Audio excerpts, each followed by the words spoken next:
Chapter 302. After confirming that he had enslaved a turtle, Su Gu's mood could be described as quite complicated.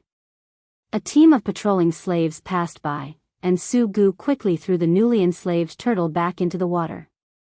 He really didn't want people to know that he had enslaved such an animal for the first time. If it was known by the other two brothers, they would take this matter out and make it known to everyone. He himself would also become a joke despised by the other slave owners. However, in general, it was better to be able to successfully enslave than not being able to enslave. After leaving the pool, Su Gu quickly returned to his residence. He did not bother to rest and continued to train his enslavement ability.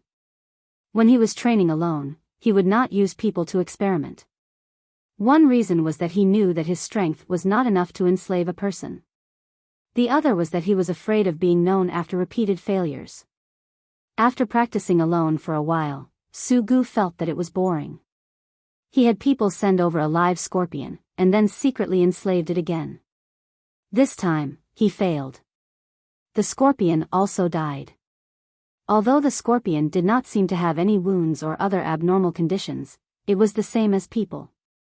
If a slave owner failed to enslave a slave, the enslaved slave would most likely die. After the failure, although Su Gu was disappointed, he quickly cheered up. After all, he had succeeded. After a day of rest, Su Gu once again came to the pool where his father raised the turtle. There were 5 turtles lying on the edge of the pool. They all looked the same. If it was before, Su Gu would not be able to recognize these. However, at this moment, he had a feeling that these 5 turtles were not the one he had successfully enslaved yesterday. After waiting for a while, Su Gu saw a black turtle crawling out of the water. This turtle was bigger than the others, and its color was darker. When this turtle crawled out, the 5 turtles that had been lying on the edge of the pool retreated, making a place, as if they were very afraid. It was this one. Su Gu leaned forward and carefully observed the turtle that he had successfully enslaved yesterday. He knew that slaves who were successfully enslaved would be stronger than other ordinary people. He did not expect that it could be used on animals. In just one day, it was already so obvious. He really was not a waste. Su Gu put aside the embarrassment of enslaving a turtle yesterday and was now quite complacent. This turtle was not only big, but also full of spirit. Moreover, because it was successfully enslaved by Su Gu, this turtle did not open its mouth to bite when Su Gu picked it up. It was very obedient. After the excitement just now, Su Gu calmed down. He would not let others know about his changes, and he could not let his 2 elder brothers know that he had successfully enslaved others. He had to wait until he had enough power in his hands to make it public. He was too far behind his 2 elder brothers, and now he had to keep a low profile. Thinking of the turtle's changes, Su Gu could not let it stay here all the time. Otherwise, in another 2 or 3 days, it would grow bigger. If it was too obvious, it would be found abnormal. After thinking about it, Su Gu ran to his father's side to beg, saying that he wanted to bring a turtle back to eat. The Wuxia king only reprimanded him a little before agreeing. Su Gu used the animal skin bag to bring the turtle back to the place where he lived. There was no place to raise it. Finally, Su Gu directly put it in the pot, and then took the pot to the tribal area to find Xiao Xian and the others. "I'll invite you to eat." Su Gu put the pot on the stone table and said. Smelling the smell of the broth, Lei and Tuo could not help but fill 2 bowls. Seeing that Su Gu had something to discuss with Xiao Xian, they took the bowls out. Xiao Xian smelled the smell from the pot and asked, "What is this cooking?" There was no one else, so Su Gu did not hide it. He proudly said, "My slave." Xiao Xian. People. Looking at the pot of soup, Xiao Xian suddenly lost his appetite. After thinking for a while, he used a spoon to scoop some of the soup and observed the bones and meat he scooped out. After recognizing them, he was relieved. "This is a turtle?" Xiao Xian looked at Su Gu. "Yes." Su Gu talked about his experience of enslaving a turtle. Being able to successfully enslave it was also thanks to Xiao Xian's blessing. Because of the cooperation between the two people, Su Gu also hoped to reveal some information to Xiao Xian. He wanted to tell Xiao Xian that he still had potential for development and was not a useless waste, so that the Yanjiao people could be assured to cooperate with him. At the same time, he also asked Xiao Xian not to spread this matter out, even if it was Lei and Tua. Xiao Xian was just a little surprised, but he didn't think it was shocking. After all, their tribe used the secret engraving technique to engrave beasts, so the slave owner's matter wasn't a big deal. I believe that it won't be long before I can have my own slaves. After a pause, Su Gu added, human slaves. About the slave owners in other cities, I'm sorting it out. After sorting it out, I'll take it out for you in 2 days. Su Gu said. You can. Xiao Xian waited for Su Gu's next words. 10 days later, I will go out of the city. I hope you can accompany me. Su Gu said. What are you going out of the city for? Xiao Xian asked. I'm going to the oasis to find something. I'll tell you then. Don't tell others about this. Su Gu urged. He nodded in agreement.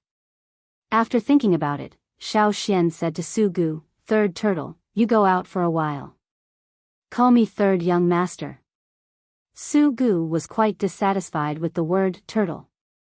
He originally wanted to say something, but when he thought of Xiao Xian's words, Su Gu's eyes lit up.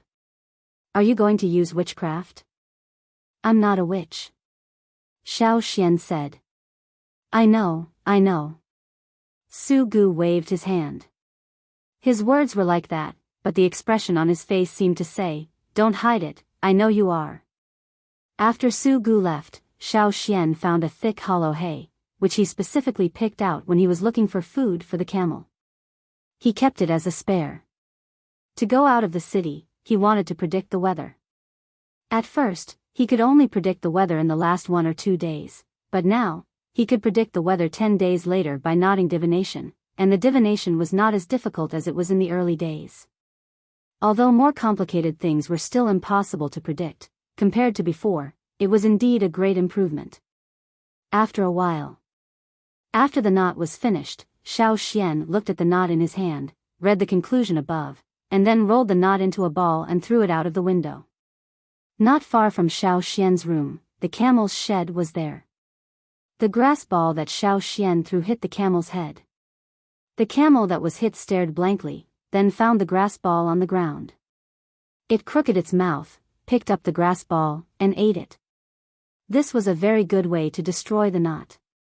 When Su Gu went in again, he was told by Xiao Xian, 6 days later, there will be a sandstorm. You should prepare yourself. Don't run around on that day. It's best to stay in the palace. With the last experience, Su Gu believed in Xiao Xian's words. The sudden sandstorm in the desert could make this part of Luoya City, including all the surrounding areas, invisible. The visibility instantly dropped to 0. At the same time, there were some ferocious beasts in the desert mixed in the sandstorm, specifically using such weather to slaughter and prey. Every time there was a sandstorm, Luoya City would strengthen its defense, and the slave owners would hide well. Chapter 303. After Su Gu went back, he had people send some unslaughtered food to his residence every day. To the outside world, he would personally slaughter and cook it, but in fact, he was secretly training the method of enslavement. Practicing again and again, there were successes and failures. As time passed, the success rate of Su Gu's enslavement became higher and higher. Su Gu fulfilled his promise and wrote some preliminary information about the slave owners on the cloth for Xiao Xian to see. Xiao Xian transcribed those on the animal skin roll, while also having a preliminary understanding of several major cities in the desert and the major slave owners in each city. On the 6th day of Xiao Xian's prediction, a sandstorm came. Before this, there were no signs at all. Su Gu stood on the high platform of the palace, looking at the turbid sandstorm in the distance that was quickly approaching. His heart was even more afraid of the tribal shaman. It was always easy to be afraid of the unknown and ununderstood things. In particular, such a profession was extremely rare in the city of many slave owners. The sandstorm swept the entire city in an instant. In the sandstorm, large particles of sand were close to the surface, washing everything near the ground. People standing in the sandstorm would suffer a needle-like attack. Even some creatures covered with scales were unwilling to bear such pain. They would try their best to drill under the sand to avoid the attack of the surface sand. The lighter dust was rolled higher by the wind, covering the sky and the sun. The Yinjiao trio, who had long been prepared, stayed in the house, closed the doors and windows, and listened to the sound outside. Outside the house, the camel, Mud, stood in the wind in the sandstorm, a tuft of hair on its head flying with the wind. They were a species that had long adapted to life in the desert. Even in this kind of sandstorm, they were not scared. Some of them could even walk freely in such a sandstorm. When they heard the roar of the beasts outside, Xiao Xian's trio rushed out with their equipment. Some of the beasts in the sandstorm had crossed the outer city wall and broke through the outer defense into the city. The people from the other tribes did not come out unless they saw the sandstorm beasts rushing to their doorsteps. However, the three from Yinjiao were different. They had been holding it in for the past few days, and it was rare for them to find something to vent their frustrations. For people who had been used to hunting since childhood, their hands were itchy after not hunting for so long. They felt like their bones were rusty after not moving for 3 days. Were the beasts in the sandstorm dangerous? Danger. But the Yinjiao people weren't afraid. They had encountered more dangerous beasts before. Encountering such a situation only made them happy.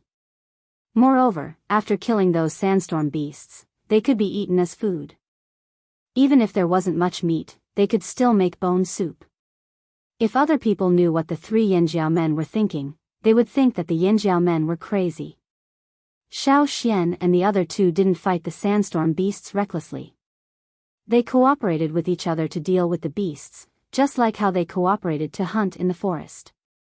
Low visibility. It was fine as long as his hearing was normal. He could still make out the sounds of the sandstorm beasts moving about in the sandstorm. Cha-Cha, who had finally moved here, also caught some as rations. When the sandstorm was over and everything was calm again, the people around saw that near the Yinjiao's embassy, there were sandstorm beasts with their stomachs cut open and about to dry out. The slaves and slave owners of Luoya City changed their view of the 3 Yinjiao men again. They were fierce, and had a big appetite. On the 10th day, Luoya City was restored to its former appearance. The people of the tribes were doing their own things, coming and going in a hurry.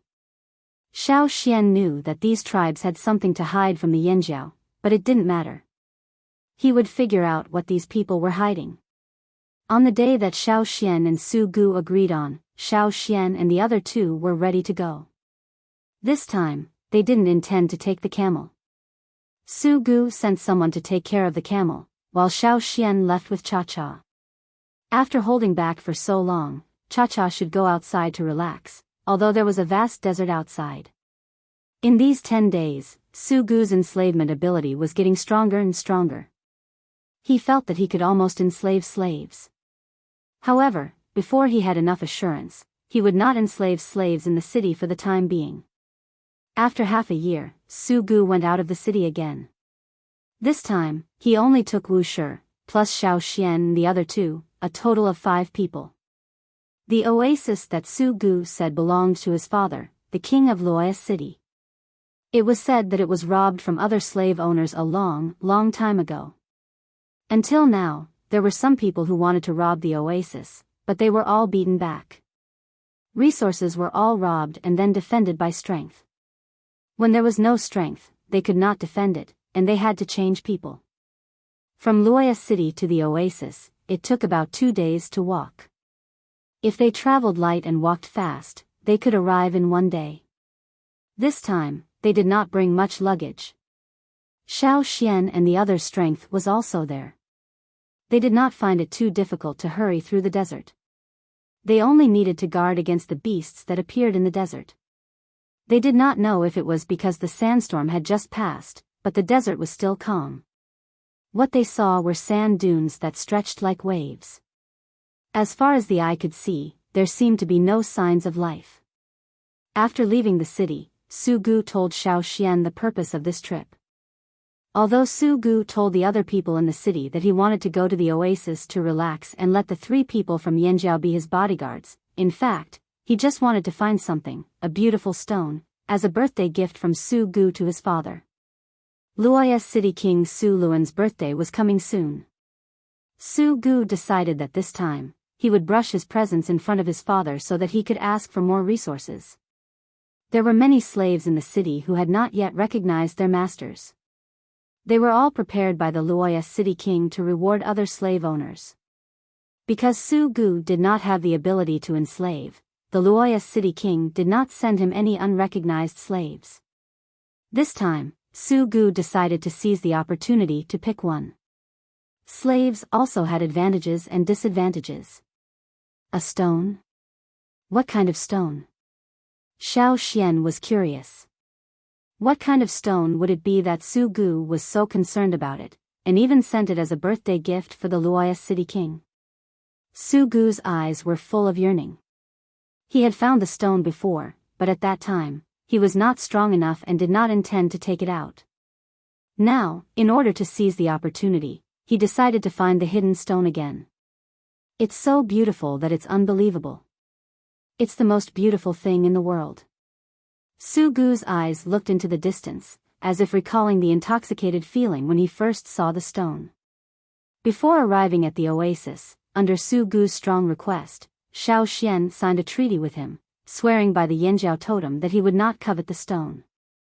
Of course, Xiao Xian also got a lot of benefits from Su Gu. For the people of Yanjiao, even if it was the jade of the Mang tribe, the attraction was limited. In Lei and Tuo's mind, the stone was best used as a weapon. It was purely for ornamental purposes. What was the use? Could it hunt? Therefore, for what Su Gu said, Lei and Tuo did not care at all. Xiao Xian was even more curious. What did the stone look like that it could make this knowledgeable slave owner, who had enjoyed a luxurious life since childhood, so fascinated? Finally, when they were about to reach their destination, Su Gu stopped. Xiao Xian looked around. There were no mountains here, only tall sand dunes. The water of the oasis in the distance seemed to come from the ground. The place where Su Gu hid the stone was not in the oasis, but in a place outside the oasis. Looking at the high sand dunes and the surroundings, Su Gu judged the position and then rushed to somewhere between 2 high sand dunes, where he began to dig. Xiao Xian's 3 people and Wuxia also came to help. Too much time had passed, and there were some changes here. It was quite difficult to dig things out. Fortunately, Su Gu's memory was good, and he also roughly judged the place where he buried the stone. After digging for a long time, they finally dug a wooden box buried in the ground. All of you, turn around and look around. Su Gu panted, his eyes showing his vigilance. I can't take a look. Xiao Xian asked. Su Gu tangled for a moment, but then he remembered that Xiao Xian had signed a treaty with him. He also swore by the tribe's valued totem. Then he thought about the help Xiao Xian gave him. Su Gu was silent. This was the tacit agreement that Xiao Xian could take a look. Su Gu carefully took the box on the ground out of the sand, gently brushed away the sand outside the wooden box, and then opened the wooden box. Inside was something wrapped in linen. Including the piece of linen that was wrapped, it was only the size of a fist. The stone inside was even smaller. After taking out the thing inside, Su Gu's eyes seemed to only have the dazzling thing under Yangguang. Seeing the thing in Su Gu's hand, Xiao Xian's eyelids jumped. He really did not expect to see it here. For a long time in the past, Xiao Xian thought that he would not see it in this world. But now, it appeared in front of Xiao Xian's eyes. Looking at Su Gu, who was already intoxicated, Xiao Xian wanted to say, Turtle 3, that is not a stone, but gold. Chapter 304. The piece of gold in his hand was square, shining under Yang Guang's light. Even if it had been put aside for so long, there were no other colors. Xiao Xian was not greedy for the appearance of the gold, but more curious. He actually wanted to take the gold to see, but seeing Su Gu so tightly and so excited, he gave up the idea for the time being and waited for his mood to stabilize. Third young master, Su Gu, Turtle San, have you seen enough? If you've seen enough, let's continue. Xiao Xian urged. Close to the oasis, Xiao Xian was thirsty. Instead of admiring the gold under the sun, he would rather go to the oasis to find a shady place to drink some water and rest. Pulled back by Xiao Xian's words, Su Gu found himself staring at the stone in his hand, lost in thought. He quickly wrapped the gold in his hand and put it in an inner pocket. The clothes he wore today had a secret pocket sewn for storing things. After putting it in, Su Gu got up and walked 2 steps, feeling that something was wrong. He looked sideways at Xiao Xian, his eyes looking up and down, carefully observing the expression on Xiao Xian's face, not letting go of any details. But in the end, what made Su Gu helpless was that he really did not see any greed or intoxication on Xiao Xian's face. It seemed that what Xiao Xian just saw was just an ordinary stone, not a treasure. Don't you think that stone is addictive? Su Gu could not help but ask. Xiao Xian shook his head. I don't think so. How is that possible? Su Gu looked at Xiao Xian again, still coming to the same conclusion. There was someone who could resist its charm? This time, Su Gu was surprised, but at the same time, he had some doubts. Could it be that only he thought that the stone was so beautiful that it was addictive? If that was the case, what if he gave it to his father as a gift and he did not like it? Xiao Xian's reaction made Su Gu's previously firm plan become hesitant. In the end, was he too addicted, or did Xiao Xian have no eyesight? When you saw it, didn't you have a special feeling? Su Gu asked. A special feeling? Xiao Xian thought for a moment. He was just surprised, that was all. Seeing Xiao Xian's expression, Su Gu didn't give up. Don't you feel that this stone has a strange feeling, like standing in the royal city and looking down? I've never been to your palace, Xiao Xian said. At the same time, he also speculated Su Gu's feelings from Su Gu's words. When he saw that piece of gold, Su Gu seemed to see power and wealth. Seeing the gold for the first time, Su Gu unexpectedly had such an awareness. Sure enough, he was the young master of a city. If it was shown to Lane Tua, they would probably be more confused than Xiao Xian, thinking that this stone was not as important as a piece of meat. Do you think that if I give this stone to the Luoya city king, he will like it? Su Gu asked. I think he'll like it. As the king of a city, he naturally had absolute ambition. His pursuit of power and wealth was more than others. Even if it was the first time he saw the gold, as long as the Luoya city king Su Luan's preferences were similar to Su Gu's, he would certainly like this stone that reflected the golden light. Su Gu wanted to take it out and show it to the other 3 people to see how they would react, but after thinking about it, he decided to wait until they went back. Continuing to walk forward, they could see some sporadic grass, which was very conspicuous on this piece of sand. After seeing a lot of yellow sand, a bunch of green grass could make people feel infinite vitality. The more they went forward, the more grass was distributed on the ground. There were also some trees that Xiao Xian could not name. 10 camels were tied to the trunks, eating the grass. Not far away, some slaves with weapons walked back and forth, vigilantly staring at the desert in the distance to prevent abnormal situations. Xiao Xian and the other 2 followed Su Gu and Wuxia to the oasis. A group of slaves stopped them, and after Su Gu's explanation, Xiao Xian and the other 2 were able to really enter. The oasis was not too big, but the defense force stationed in this oasis was about 1,000 slaves. For this place, it could be said to be heavily guarded. After entering the oasis, Xiao Xian found that there was a group of special slaves. There were about 10 of them, and the cloth of each slave was much better than the other slaves. The other slaves were wearing cloth, but most of the time it was tattered. But these 10 people, Even if the cloth on their bodies had sand and stains, it looked very neat, without a hole. There were also patterns on the cloth of the clothes. In particular, the leaders' clothes were neat. If Su Gu had not said that those were slaves, Xiao Xian might have really mistaken that slave for a slave owner. Those are the people around my father, Su Gu explained. Usually, there are not so many people in the oasis. Probably because something happened here some time ago, so they sent people over. Seeing Su Gu, the man respectfully saluted. His eyes swept over Xiao Xian and the other two. He seemed calm, but when those eyes swept over, it was as if they were brushed by a thorny knife. Xiao Xian felt that the other party was very defensive against the three of them, and did not have a good impression. Third young master, are they from the Yanjiao tribe? The slave named Ai Shi asked. Yes, the three of them are people who cooperate with me. They came here with me, Su Gu said. Xiao Xian found that when Su Gu talked to Ai Shi, his tone was much better. Compared to Wu Shi, who followed Su Gu, his attitude was very different. Also, one followed the king, and the other followed the young master. Naturally, their status was different. That's it. I hope the three of you can stay away from the spring, Ai Shi said. His tone was also stiff, as if there was no room for maneuver. Why? Su Gu asked. Although he knew that the others had to stay away from the spring area, Ai Shi's words made him feel strange.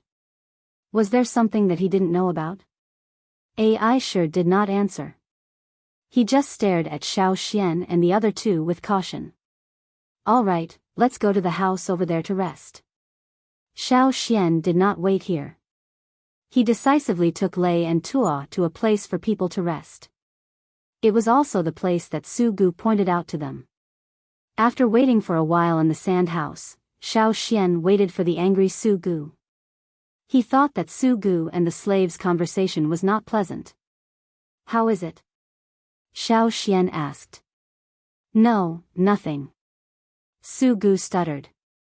Third young master, I think we are now in a cooperative relationship, but there are some things that I still hope you can tell us, Xiao Xian said.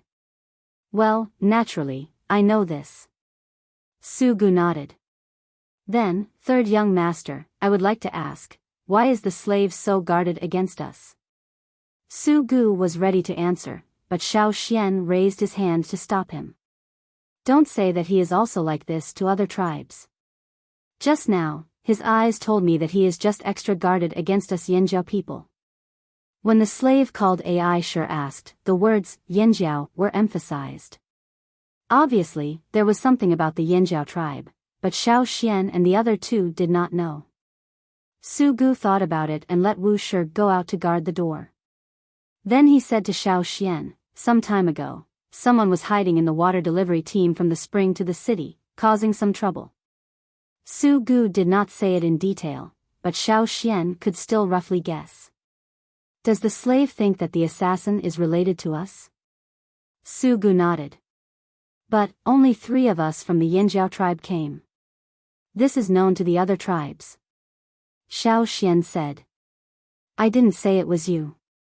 If it was really determined that you were involved, you would have been surrounded by slaves, Su Gu explained.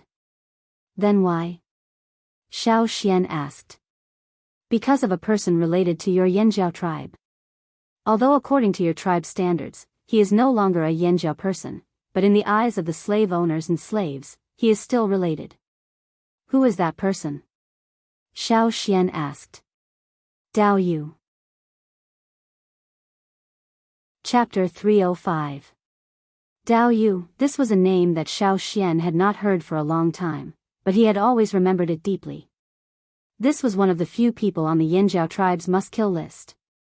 Originally, he used his people to betray and murder Yan Ji and other Yanjiao wanderers, and then fled without a trace. After the Yanjiao tribe returned to the old haunt, the chief and the shaman sent people out several times. They had secretly told several leaders that if they met Dao Yu, they would kill him without mercy. However, Dao Yu seemed to have disappeared. Some people even speculated that the traitor had died. After all, he was just a wanderer. Xiao Xian did not expect to hear this name again now. Dao Yu is here? Xiao Xian's face was serious. Next to him, Lei and Tua also heard about Dao Yu. They remembered the chief and the shaman's instructions and resolutely executed it. When they heard this, they also put away other thoughts and wanted to cut the traitor on the spot. Seeing the reaction of Xiao Xian and the other two, Su Gu's heart was clear. In order to prevent misunderstandings, he quickly denied, "No, we don't have any tribal expellees in Luoya City. Many tribal traitors, after being expelled from the tribe, will seek refuge with our slave owners. There used to be some in Luoya City, but after father cooperated with the tribes, those people were handed over to the tribes as a gift to the tribes." Looking at Xiao Xian's face, Su Gu continued, "However, while Luoya City is like this, the other cities are not. There are constantly people abandoned by the tribes who enter the desert city and become high-level slaves under the slave owners. Although every time the tribe's team comes to the desert, they will look for those expellees and hunt them down. However, the results are minimal. After all, the desert is the territory of our slave owners." Su Gu's words were meant to tell the three people in Yanjiao to calm down and not be impulsive. If they really wanted to chase them down, the traitor would not be killed, but they themselves would be cut down. Dao Yu is not an expelled totem warrior. He is a wanderer, Xiao Xian said. However, Su Gu's face was still blank. He couldn't tell the difference between expellees and wanderers. He no longer elaborated, but asked, "Where is Dao Yu now?" "I didn't know before, but I just asked AI sure. He said that he saw Dao Yu in the Beast City last year," Su Gu said. In the past, he only thought about how to avoid the trap his two brothers had dug, how to survive, and how to improve his ability to enslave. He didn't pay attention to other things. Now that he was cooperating with Yanjiao and involved Yanjiao, he naturally paid more attention to the details. Beast City? Xiao Xian heard of it for the first time.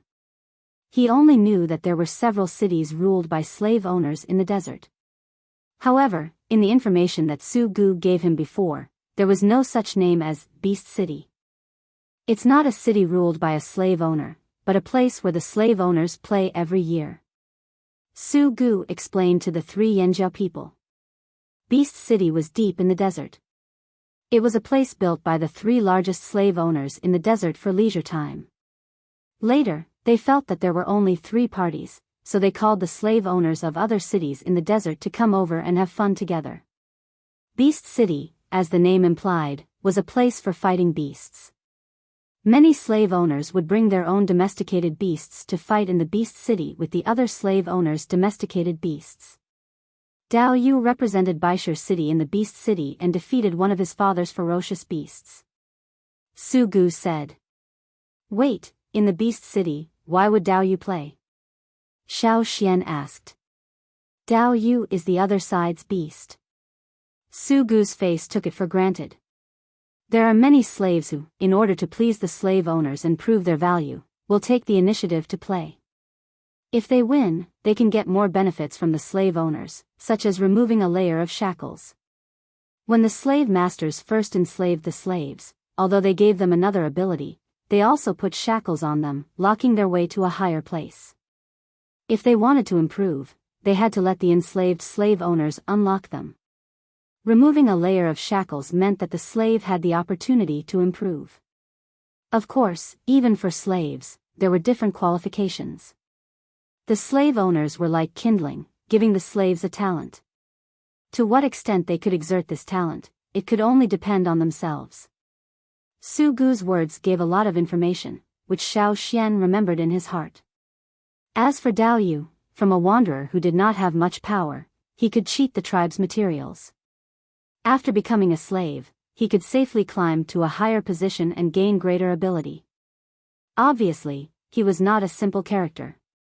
Even though there may be a reason for the Yanjiao wanderer's talent, at the same time, it could be seen that Dao Yu was cunning, vicious, and had a heart. At the beginning, he did not hesitate to cheat Yan Ji and the others who helped him until they had nothing, so they knew his character. However, for such a person to become a slave, would he really be single-minded? I heard that many people want Yinjiao people as slaves. However, the number of Yinjiao people who become slaves is not many. Su Gu said. Not many means that in addition to Dao Yu, there are other Yinjiao descendants who choose to be slaves. Xiao Xian frowned. It seems so. Su Gu was not sure. He had not seen it with his own eyes, just heard about it.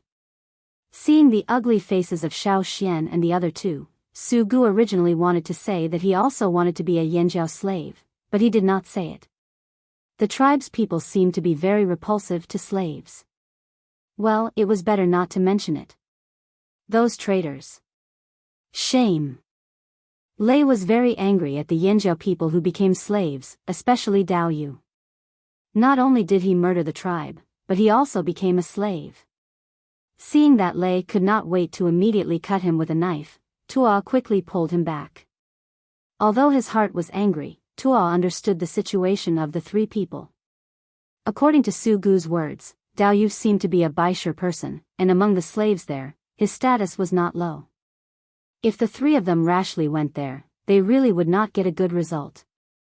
Baisher's relationship with us is not good. I sure suspected that the things that happened in the city some time ago were done by Baisher, and also suspected Dao Yu. So when he heard about the Yinjiao people, he was somewhat on guard. Su Gu explained. Yes. Xiao Xian nodded. This could be understood, but Dao Yu, this person, was too big a threat. He could not hesitate to kill Yinjiao people, and outside, he always made Yinjiao hate him. Such a person, it was better to get rid of him as soon as possible. As he spoke, Xiao Xian heard the cry of an eagle outside. There's a situation. Xiao Xian ran out and looked at the sky. What's the matter? Su Gu saw the three Yinjiao people looking dignified, and his heart was uneasy. Not far away, Aisha, who was guarding the oasis spring and supervising the water delivery, also came over. Young master, what happened? Su Gu did not answer, but looked at Xiao Xian. He himself did not know what happened. Xiao Xian looked at the eagle in the sky and raised his finger to one side. There's a situation in that direction. Aisha looked at the eagle in the sky, paused, and quickly went to call the other slaves to be on guard. Could it be that they were robbing the oasis? Aisha thought. It was no wonder that Aisha was so suspicious.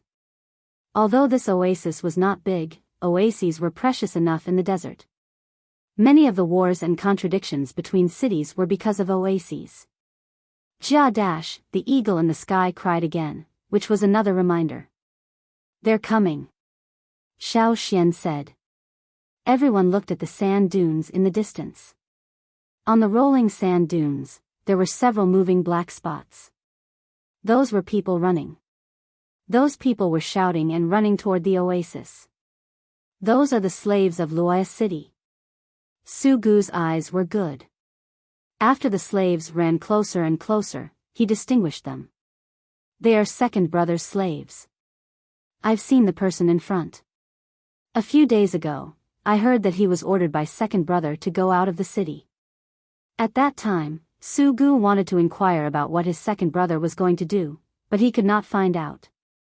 Those people disappeared after leaving the city, and the people Su Gu sent to follow them returned without success. He did not expect to see them here. There seems to be something terrible chasing behind them. Lei said. He could feel the fast-approaching crisis, like encountering a powerful beast in the mountains. There was a kind of chill that made people's teeth tremble. Xian. Tuo looked at Xiao Xian, his eyes asking how to react later. Xiao Xian made a gesture, which meant to quietly watch during the hunt. After all, this was not the Yinjiao tribe, but the slave owner's territory. They did not need to fight desperately. As the slaves ran closer and closer, Xiao Xian saw that on the sand, there was sand flowing. It seemed that something under the sand was shuttling quickly and circling to the front of the slaves. Boom! In front of the slaves, the sand burst open, and a huge figure rushed out from under the sand. Rough scales with thorns covered the whole body. Its round pupils locked on the people running on the sand. On the upper half of its body, it opened its big mouth like a python about to swallow its prey. Even its neck swelled up, and its big mouth with sharp teeth was like a shovel. After falling, it suddenly turned sideways. In the blink of an eye, the 4 slaves, along with the sand on the ground, were shoveled into the mouth of the giant beast. Quicksand beast. It's a quicksand beast. On the oasis side, a slave screamed. Quicksand beasts were said to be able to make quicksand, so they were given this name. At the same time, some people called them the king of beasts in the desert, not only because of their huge body and powerful attack power, but also because of their sand-like body. Their skin, blood, bones, and so on were the color of yellow sand. Especially their horns, the color was very similar to gold. The slave owners were very fond of using their skin and bones to make utensils, especially the golden horn. Many big slave owners used it to make crowns. However, in the desert, quicksand beasts were not common. When they appeared, it was only to hunt, and humans were not on its main diet. Therefore, many times, quicksand beasts would not take the initiative to hunt humans. They probably felt that humans were too small, not enough to fill the gaps between their teeth, so they did not want to waste time hunting. Now, this angry quicksand beast had been chasing the slaves. The most likely situation was that the slaves took the initiative to provoke it. I know, second brother wants to hunt the quicksand beast for father as a birthday gift. Su Gu shouted. The second young master of Loya City sent slaves out to hunt the quicksand beast. Now it seemed that the people sent out not only did not succeed in the hunt, but were also chased by the quicksand beast. Now, it also involved the people of the oasis.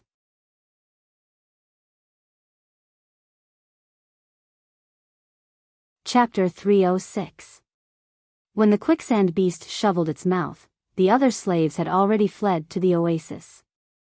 As soon as the first slave rushed into the oasis, he was kicked by Ai Shur until he vomited blood. Unexpectedly, such a beast was attracted to the oasis. Ai Shur was so angry that his fists were clenched. If they were not the second young master's people, but his own men, he would have already cut them down. Get ready! Ai Shur shouted. The guards of the oasis all stared nervously at the other side. The quicksand beast could be defeated, but every time they won, they would pay a heavy price. Over there, the quicksand beast that had digested a mouthful of food looked in the direction of the oasis. Its golden eyes stared at the people guarding the edge of the oasis. Even if it was hot weather, at this time, it made people feel like they were in an ice field. This was a ferocious creature. Yinjiao and the other 2 people thought. Staring at the oasis, the quicksand beast did not immediately come over, nor did it pull out the other half of its body buried under the sand.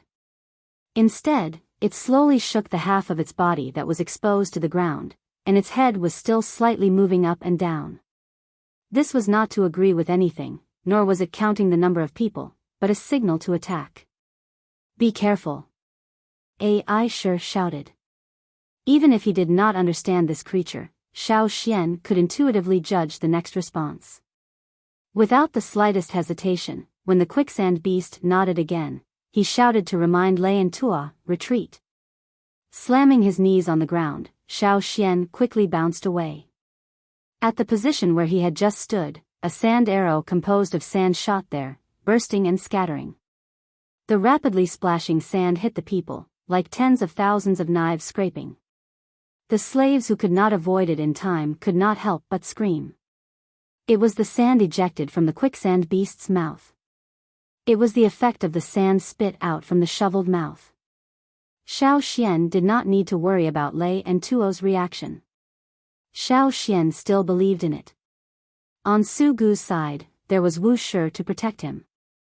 He had already retreated, so Xiao Xian did not need to worry. Taking Lei and Tuo to Su Gu's side, Xiao Xian asked, "What are the weaknesses of the quicksand beast?" Weakness? Wu Shi did not know. Generally, when we encounter a quicksand beast, we will attack its eyes. This was also the method they often used when encountering other beasts. As for specifically targeting the weakness of the quicksand beast, Wuxia really did not know. Not only Wuxia, but the others also didn't know. Even because of the great slave owner's love and high evaluation of the quicksand beast's skin and bones, the slaves had deified such a beast. They felt that this was the king of beasts in the desert. It had no absolute weakness and could only be fought with manpower and quantity. Xiao Xian and the other two looked at each other and felt helpless. They had to find a way to deal with the quicksand beast. When one did not have the power to resist directly, they had to use their wits. Since it was a battle of wits, of course, he had to take advantage of the prey's weakness. Xiao Xian and the other two watched from the side. After all, this wasn't their territory, so they wouldn't feel bad if it was destroyed. What's more, this was caused by the slave owners and slaves of Luoya City. It had nothing to do with the Yinjiao people. Over there, Ai sure had already led people to fight against the quicksand beast that attacked the oasis. The archers wanted to shoot the quicksand beast's eyes, but they were always avoided by the quicksand beast, who had long been prepared. The hard scales and raised bones around the quicksand beast's eyes had a strong protective effect. Its defense was amazing. A series of arrows attacked, but none of them hit its eyes. The arrows were too thin, and the material was only wood and stone. The attack on the quicksand beast was limited. Xiao Xian jumped on the roof of the stone house and looked over there. Many reptiles did not have such hard scales on their abdomens. However, the quicksand beast did not belong to this category. Its slightly lighter abdomen was also covered with a thick layer of defense. Its long and flat body was nearly 20 meters high. Although it was huge, its movements were flexible. It avoided the attacks of the slaves and constantly harvested the lives of the slaves. Half of its body buried under the sand drove the sand on the ground. It looked like it was in the water, and the sand was lifted up in waves. The thick spear with a harsh sound pierced through the air and pierced the head of the quicksand beast. It did not hit the eyes, but it hit other parts of the head. Even if it could break the protection of the surface scales, for the quicksand beast, it was not painful. The squinted eyes under the protruding eye socket bones revealed only a slit. A golden luster flowed out from this slit. Xiao Xian did not feel any sense of sacredness at all. He only felt that it was tricky. Some of the desert beasts that were still active around had all disappeared, including the black beetles that were always in front of them. They either ran away or hid deep under the sand. After the slaves of the oasis guards launched another attack, the quicksand beast not only did not leave, but it seemed to be angrier. Today, the quicksand beast seemed to have eaten gunpowder. It stared at the people of the oasis and did not let go. Even if it could not attack for a while, it did not intend to leave. A hair-raising shriek that sounded like a storm blowing through a narrow gap rang out in front of the oasis. The quicksand beast opened its mouth and screamed. On its neck, there were some folds that were close to the neck. At this moment, these folds were all opened with the quicksand beast's screams. The stretching made the original color of these folds a little lighter. The hard scales on the folds, under Yang Guang's gaze, exuded a golden luster. It was like a king lifting his cloak, dazzling people's eyes. Especially the golden horn on its head, it seemed to break through all obstacles, sharp and fierce. "It's really beautiful," Su Gu exclaimed next to him. Hearing Su Gu's exclamation, the blue veins on Xiao Xian's forehead bulged. At this time, he still made such an exclamation. Was his brain filled with sand or was he stupid? Yinjiao's 3 people had not seen this fierce beast yet, but they were already alert. This was their intuition and experience of hunting fierce beasts for so many years.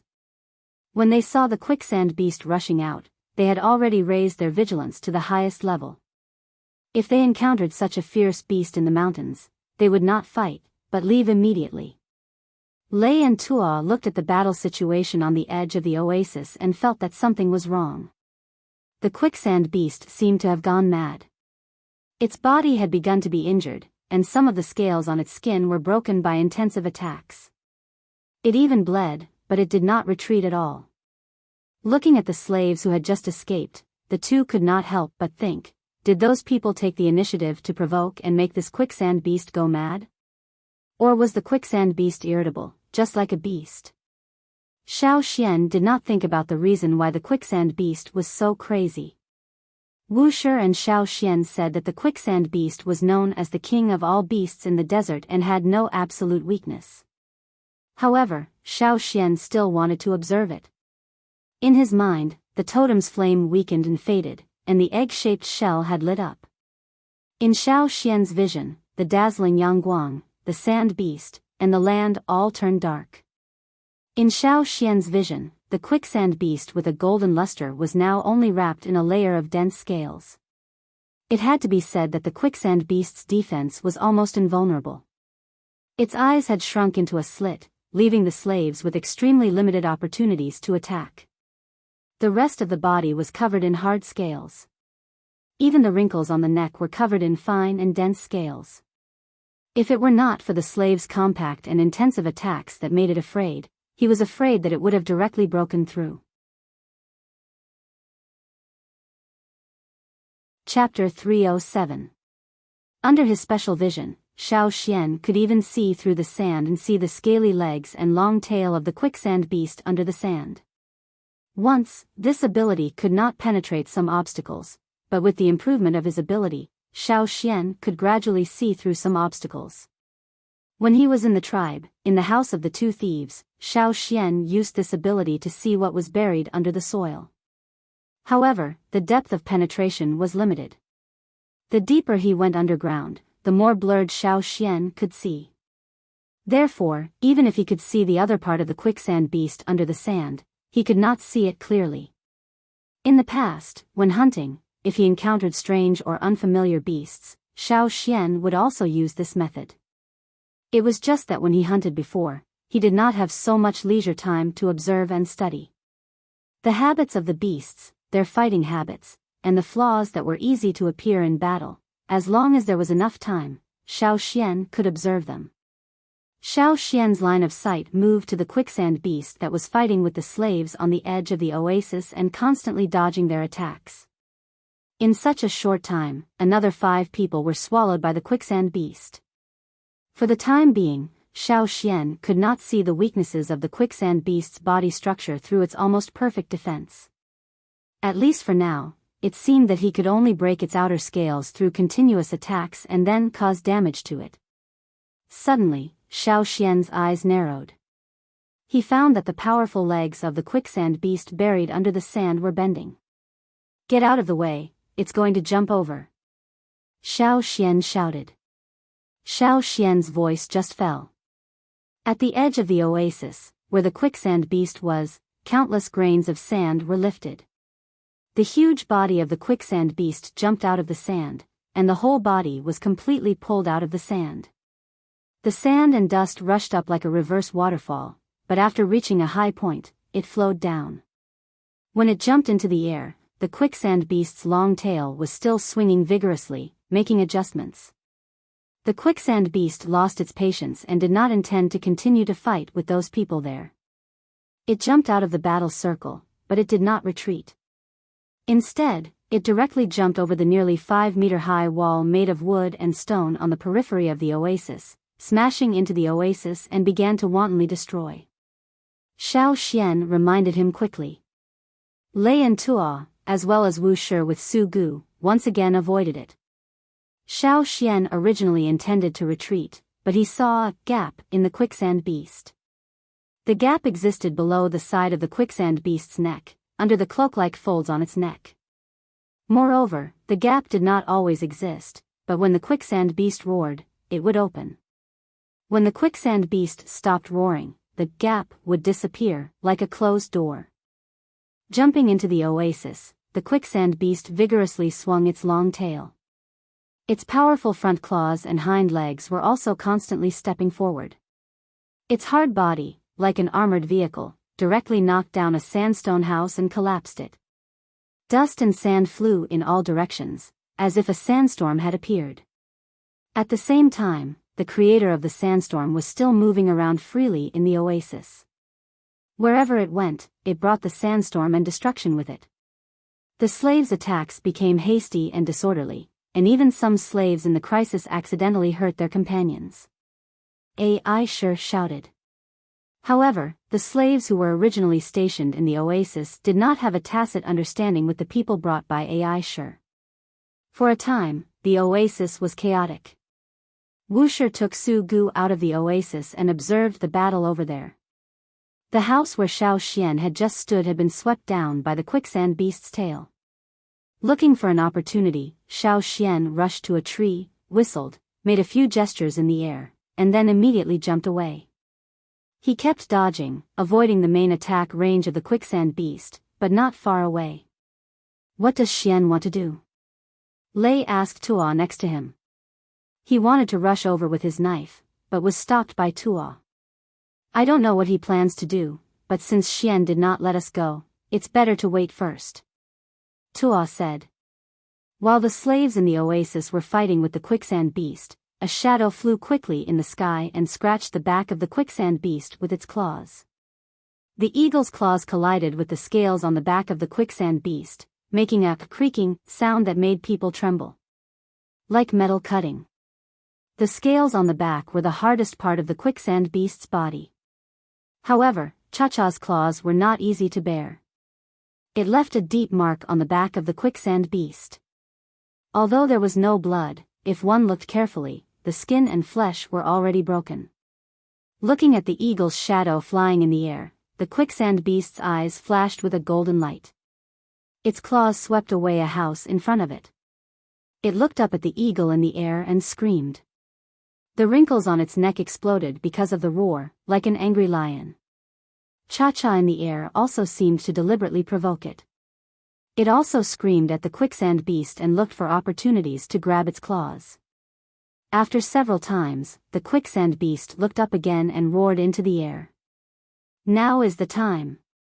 Xiao Xian looked at the cloak on the neck of the quicksand beast and locked the crack under the cloak. His legs instantly burst with a powerful thrust, like a silent wind, rushing to the neck of the quicksand beast under the cloak. Looking up at the eagle in the air, the quicksand beast felt that something was wrong. In a split second, it instinctively stopped roaring, moved the bones of its neck, and closed the gap. However, it was still a step too late. Xiao Xian, who rushed out, held the handle of the stone knife with both hands. A second before the gap closed, he stabbed the knife into the narrow gap that was about to close. In other people's eyes, that crack was not distinguishable because it was the same color as the other places. It was covered in scales. However, that layer of scales was sparsely distributed. It was only because of the color of the skin and the fact that it was often covered by wrinkles that it was difficult to see. At the moment when the stone knife pierced, Xiao Xian only felt that the stone knife in his hand seemed to have pierced into a dense collection of high-quality stones. The resistance was great, and every time it went in, he could hear the sound of the stone knife scraping the bones under the skin. Fortunately, it was only a collection of stones, not a whole slate. In this way, there was always a gap for the knife to find a chance to move forward, even if those gaps were only small gaps that were difficult to be recognized by the naked eye. Chi, a harsh scream sounded. Unlike the warning roar just now, it was a more unbearable sound wave. This was not a deliberate attack, but a physiological reaction. It was also a cry of pain after being hit by this attack. The quicksand beast swung its big head, trying to bite off the small hand that threatened its neck. However, there was a blind spot. The quicksand beast could not bite that place no matter how hard it tried, and its front claws could not scratch it. After several failed attempts, the quicksand beast rushed to the remaining stone houses in the oasis. Bang! The remaining stone houses were knocked down one after another. Every time it hit, the quicksand beast deliberately slammed its neck into those stone houses. Xiao Xian, who had stabbed the knife into the neck of the quicksand beast, grabbed the handle of the knife with one hand and clasped the scales of the quicksand beast with the other to prevent himself from falling. The quicksand beast's self-harming way of slamming into houses did indeed bring a lot of trouble to Xiao Xian. His back collided with the stone and soil. Xiao Xian could even hear the sound of bones dislocating in his body. Fortunately, his physique was strong and he could temporarily withstand such pressure. Xian. Lei and Tuo wanted to help, but they were stopped by Xiao Xian. Get out of the way. Don't come over. At this time, Lei and Tuo could not help much. At this moment, the quicksand beast had completely changed from its madness to anger and panic. It did not know why such a small guy could bring such a huge threat to itself, and the place where the attack was made was the most vulnerable part of its body. Hitting houses and trees, knocking down a large area in succession, it did not knock down Xiao Xian, but the quicksand beast itself screamed several times. Every time it screamed, Xiao Xian could send the knife in again. The quicksand beast would cry out because of the pain, and Xiao Xian would seize the opportunity to send the knife. The quicksand beast, who had no choice but to roll on the ground, wanted to drill into the ground to escape. Its head had just drilled halfway into the ground when its tail was grabbed by the eagle's claws and dragged back. Cha-Cha couldn't really catch this giant beast, but it was completely possible to create a certain obstruction for it. As soon as he saw that the quicksand beast wanted to drill into the ground, Cha-Cha grabbed its tail and dragged it in the opposite direction. Xiao Xian was pressed down by the neck folds of the quicksand beast, and it felt like a heavy object was whipping him. Looking at the stone knife that had sunk into the flesh, leaving only the handle, Xiao Xian retracted his arm and clenched his fist. The totem power gathered in his arm, and in his veins, the blood seemed to be squeezed. Xiao Xian could even hear the bursting sound of the bones and muscles in his arm because of the flow of the totem power. The blue veins bulged and burst. His fist was aimed at the bottom of the hilt where the quicksand beast's roar had once again opened a slit. After accumulating his strength, his whole arm suddenly slammed forward. The powerful force suddenly hit, and the place where it hit, the vibrating ripples spread out. Under the skin, the gaps connected to the internal organs like pores.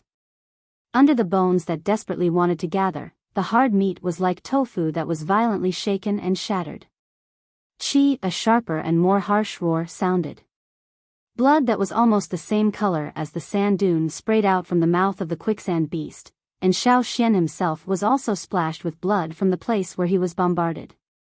The blood of the quicksand beast was not as hot as its color, but with a chill. It was effective. Xiao Xian did not have time to rest. Once again, he punched the place where he had just bombarded. The quicksand beast collapsed under such bombardment, collapsed, and collapsed again. The collision was ineffective. Even if the neck folds were squeezed tightly, it could not stop Xiao Xian's attack again and again.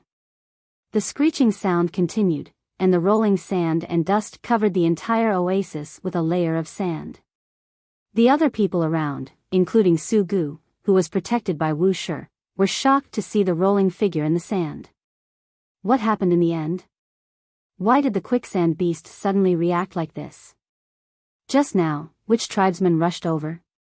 What happened after he rushed over? What did he do? They couldn't know. Just looking at the huge figure that was screaming and rolling, the slaves who had just been fighting with the quicksand beast could not help but swallow their saliva. What the hell was going on?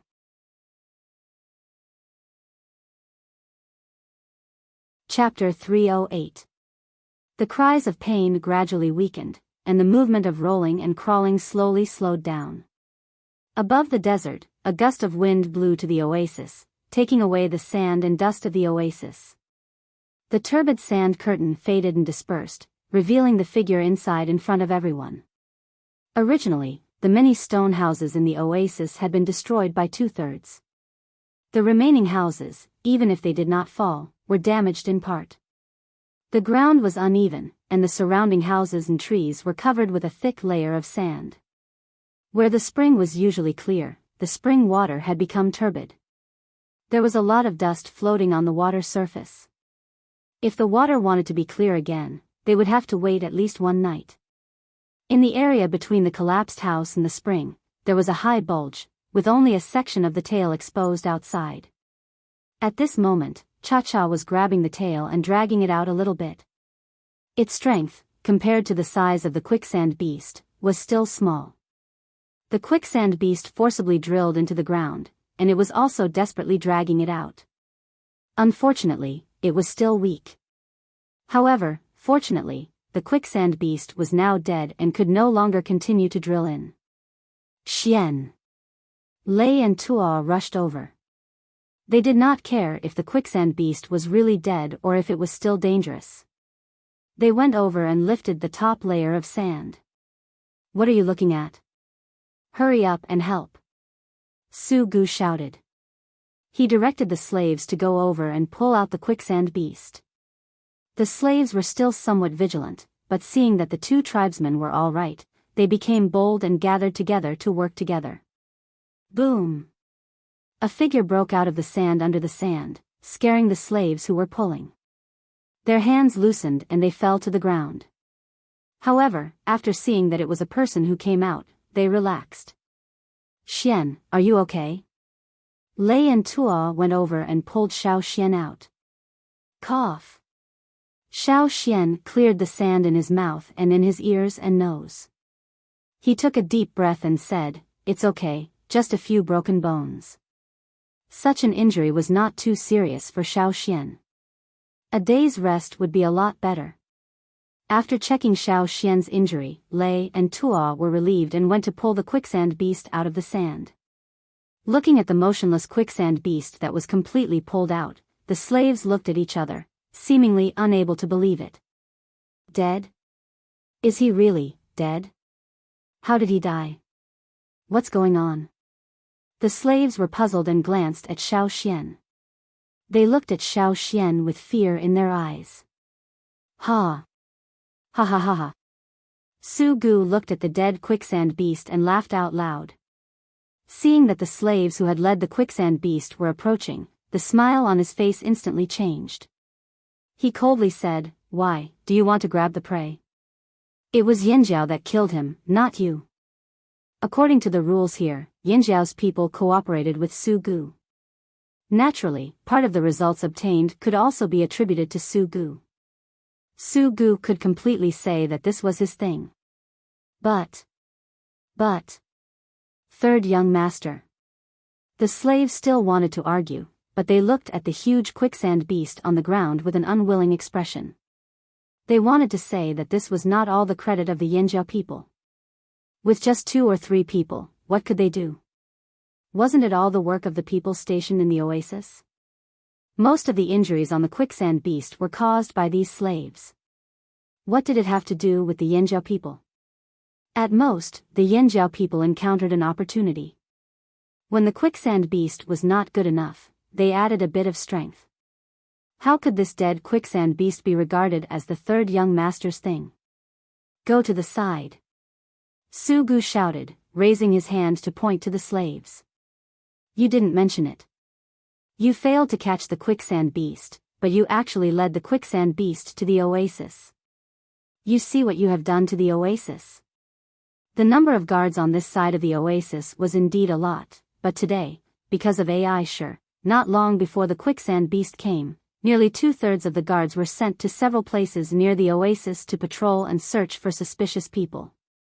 So when the quicksand beast rushed over, those who were sent out did not come back in time to help. By the time they arrived, the quicksand beast was already rolling around and digging the ground because of Xiao Xian, making a haze of sand in the oasis. The slaves who heard the call for help and rushed back, looked at the slave's eyes and suddenly became unkind.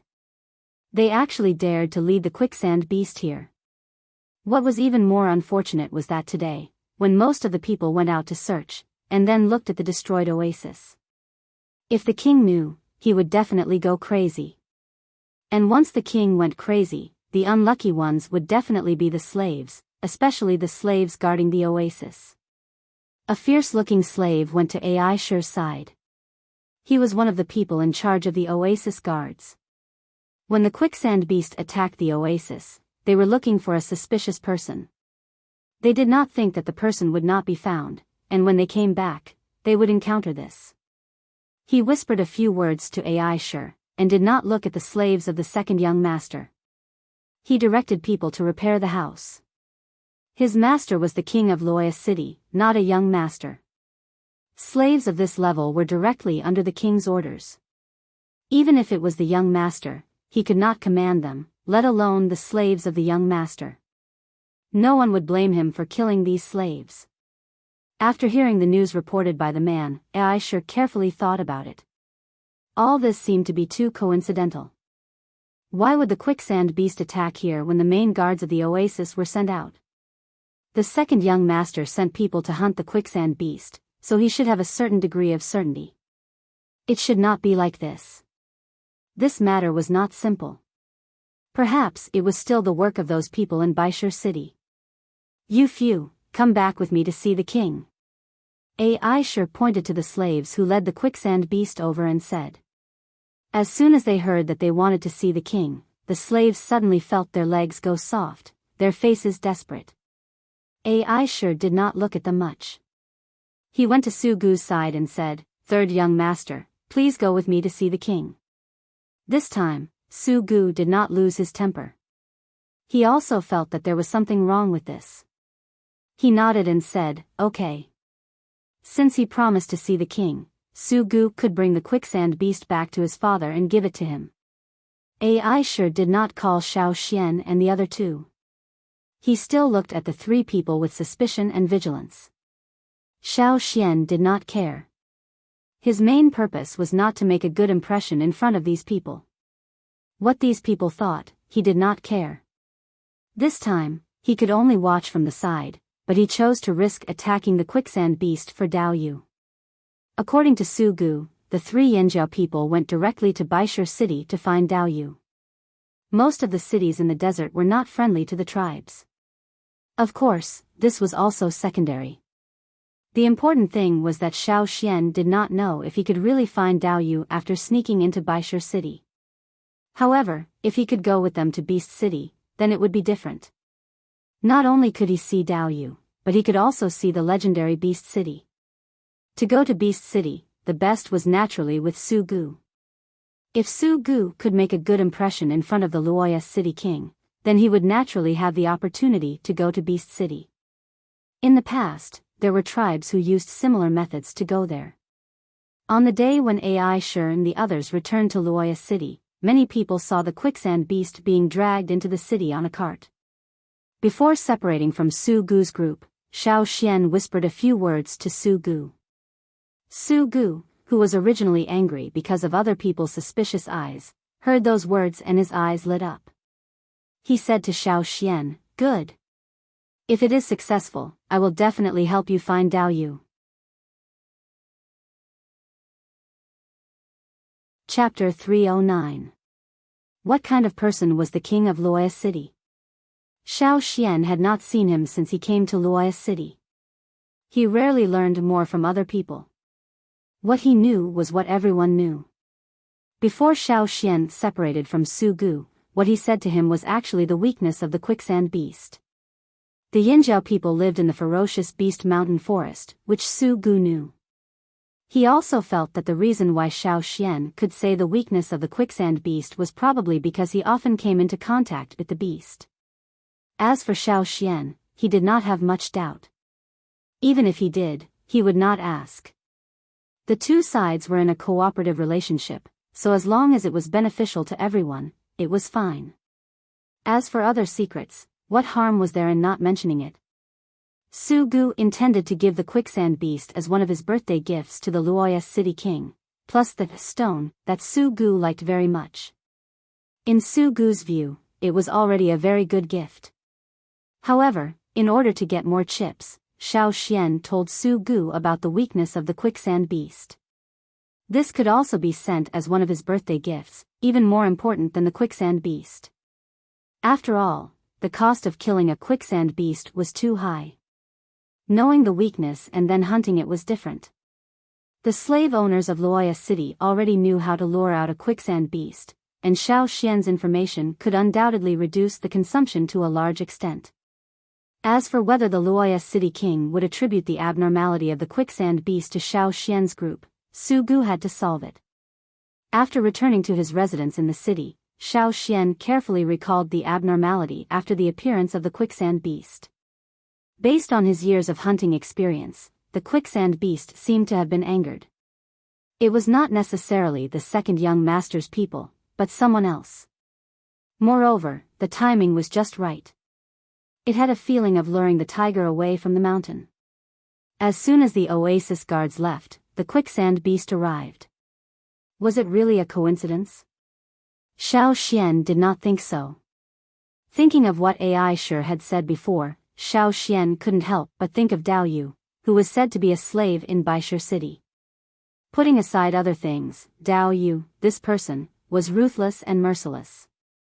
Xiao Xian was not worried.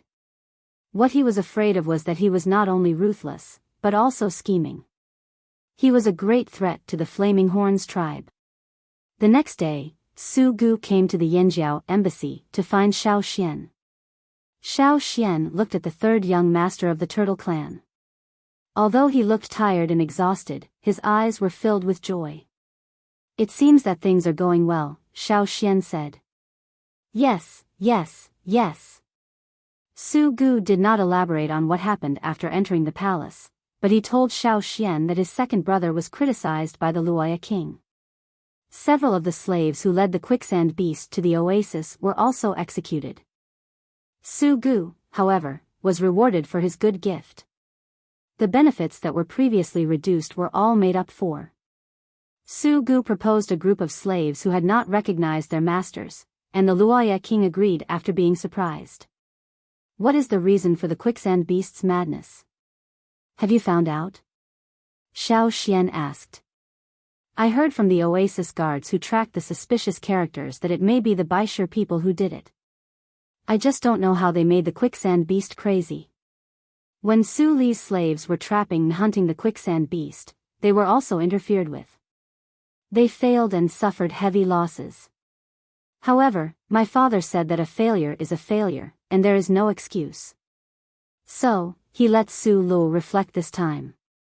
Is it related to Dao Yu? Xiao Xian asked. I don't know. Su Gu told the truth. His own manpower was limited, and he could not inquire more. However, what you said about the weakness of the quicksand beast made my father very happy. If we didn't know the weakness of the quicksand beast, we would have to worry about the Biyao people bringing more crazy quicksand beasts to cause trouble. But now that we know, my father hopes that there will be a few more, so that we can kill more. My father wants to use the quicksand beast to make clothes and new crowns. Speaking of this, Su Gu's smile widened. My father agreed to let me follow. I grew up so big, but I followed when I was very young. Because he did not have his own slaves, Su Gu had been excluded from the big events. In the annual Beast City gathering in the desert, the eldest young master Su Ka and the second young master Su Lu took turns to follow. Now, Su Gu got such an opportunity. I also said your things. When the time comes, you will go with me. Su Gu said. This was indeed good news for Xiao Xian. Have you picked the slaves? Xiao Xian asked. My father allowed me to pick 20. This batch of slaves has been picked. He said to wait for the next batch of slaves to come, and then let me continue to pick. Su Gu excitedly said. The enslavement is complete? Xiao Xian asked. When it came to enslavement, Su Gu's excited look was slightly restrained. I enslaved 3, but only succeeded in 1. If the enslavement failed, they would die. Xiao Xian knew that, so he did not ask about the other 2 slaves. Su Gu's face was full of ridicule. He didn't know if it was self-deprecating or ridiculing others. You don't know that when I went to pick the slaves, those slaves seemed to see death. It seemed that the people I picked would die. When Su Ka appeared, those people seemed to see hope. Bang! With a tisk, one could tell that the third young master was very dissatisfied with the slaves' reactions, and the reality was also a blow to him. Although 1 out of 3 succeeded, compared to the 90% success rate of the others, he was really not good enough. I'll practice again. Su Gu began to spontaneously mobilize the power in his body. The palm of his outstretched hand sprang up with a blue flame. Xiao Xian looked at Su Gu, who had already entered the state of training. He did not disturb him, but observed the flame that appeared again in his mind. That was Su Gu's flame. The boundary between red and blue in the flame was very clear. The two flames gathered together and intertwined with each other. When Su Gu was training the enslavement, the blue flame in the flame was unusually active. Su Gu could get benefits from Xiao Xian, and Xiao Xian could also get benefits. The most direct reaction was that there were more blue flames in the totem flame belonging to Yanjiao. After half a day, at the end of the practice, Su Gu felt that his enslavement power was more skillful. He believed that when he went back to enslavement today, it would be smoother, and he could successfully enslave more people. After the ability is locked, the slave's promotion is limited? Xiao Xian asked. Basically, that's the case. Su Gu said. Is there an exception? It is said that there are some, but very few. Those who can break through the shackles must be very terrible. Su Gu said. After Su Gu left, Xiao Xian mobilized the totem power in his body. The dark flame-like lines had passed 2/3 of the forearm, closer to the wrist. Before leaving the tribe, the totem lines on Xiao Xian's arm showed that there were not so many. However, after experiencing the Rain tribe and here, the totem lines went one step further. For Yanjiao's totem warriors, the display of the totem lines was the most direct proof of their strength. The totem lines on the arm over the elbow belonged to the intermediate totem warriors. The closer it was to the wrist, the closer it was to the senior totem warriors. Xian, there are changes in the other tribes. Tua came in and said. Xiao Xian and the other two in the city also always paid attention to the movements of the other tribes. Some time ago, these tribes led teams out of the city from time to time. It was said that they went to the desert to gain experience and came back a few days later. This time, it seemed that the movement was bigger. Those people are leaving one after another. Lei told Xiao Xian about his discovery today. Yesterday, the people in the city came back and were packing up. I also saw someone rushing to make new stone tools. I thought it was time for the long journey and we have to go back, but in fact, it is not the case. Today, the Tianshan tribe and the Thousand Masks tribe left the city. The other tribes also seem to be preparing to leave. I heard that the Hui tribe will go out of the city in 2 days, but not to go back. They are going to the desert. Xian, where do you think they are going? If they wanted to end the long journey and return to the tribe, they should inform the people in Yanjiao. Where were these people going in the end? What happened in the desert recently? Xiao Xian thought about it and only thought of one thing, Beast City. It was the annual carnival of the slave owners. All the big slave owners who were willing to participate would take people to the Beast City. The rest of the tribe might want to take this opportunity to do something, which might be related to the things that those people were hiding. Xiao Xian thought about it in his heart and said to Lane Tua, no matter how the other tribes are arranged, we have to prepare. After the Luoya City King's birthday, we have to set off for Beast City.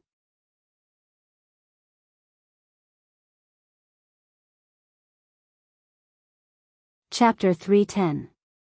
The birthday of Luoya City's big slave owner, Luoya City King Su Luan, was very lively. On that day, Xiao Xian did not go out of the house, because it would be more troublesome if he went out. On this day, the whole city celebrated. Even if they could not laugh, they had to laugh. Even if they could not celebrate, they had to bite the bullet to celebrate. The other slave owners in the city would be carried around the city, scattering things. Sometimes it was shell money, and sometimes it was other things, such as food. This was a gift from the king. The slaves who encountered these situations would gratefully kneel on the ground. Looking around, there was a large group of people kneeling. Xiao Xian did not want to stand out from the crowd. In the past few days, people in the tribal area left the city one after another. It seemed that the previous departure was really just training. This time, Xiao Xian could feel the dignified atmosphere from them. When they first came over, those young and frivolous warriors had now become a lot calmer, with more murderous aura in their behavior. Before they left, they did not say anything to the 3 people from Yanjiao. They only let Xiao Xian and the other 2 wait in the city. When they all came back, it was time to leave and return to the tribe. However, these people did not know that Xiao Xian and the other 2 would follow Su Gu to Beast City. The 2 moons in the sky were getting closer and closer, beginning to change into a full moon. The desert at night had a layer of silver-white light. Standing at a high place and looking into the distance, one could often see the shadows of some nocturnal beasts in the desert outside the city. Lei and Tuo walked into Xiao Xian's house and said, "Everything is ready." Tomorrow they would leave the city. Tonight, they had to get everything ready and leave at any time tomorrow. These 3 cloth clothes were sent by Su Gu's people today. You each take one. Xiao Xian pointed to the 3 long cloth coats next to him, still in the style of a hood. This was what Xiao Xian asked Su Gu to find someone to make. The color of the cloth was dark and very low-key. However, the material was not the kind worn by the slaves, but Su Gu's stock. Lei and Tuo were seeing such clothes for the first time and felt very novel. By the way, Xian, what about that camel? Lei asked. If the camel was left in the city, Su Gu could find someone to help look after it, but it was not safe. Who knew when someone would come out and slaughter the camel? Especially Su Gu's second brother, who now looked at the eyes of the 3 people in Yanjiao, was not very good.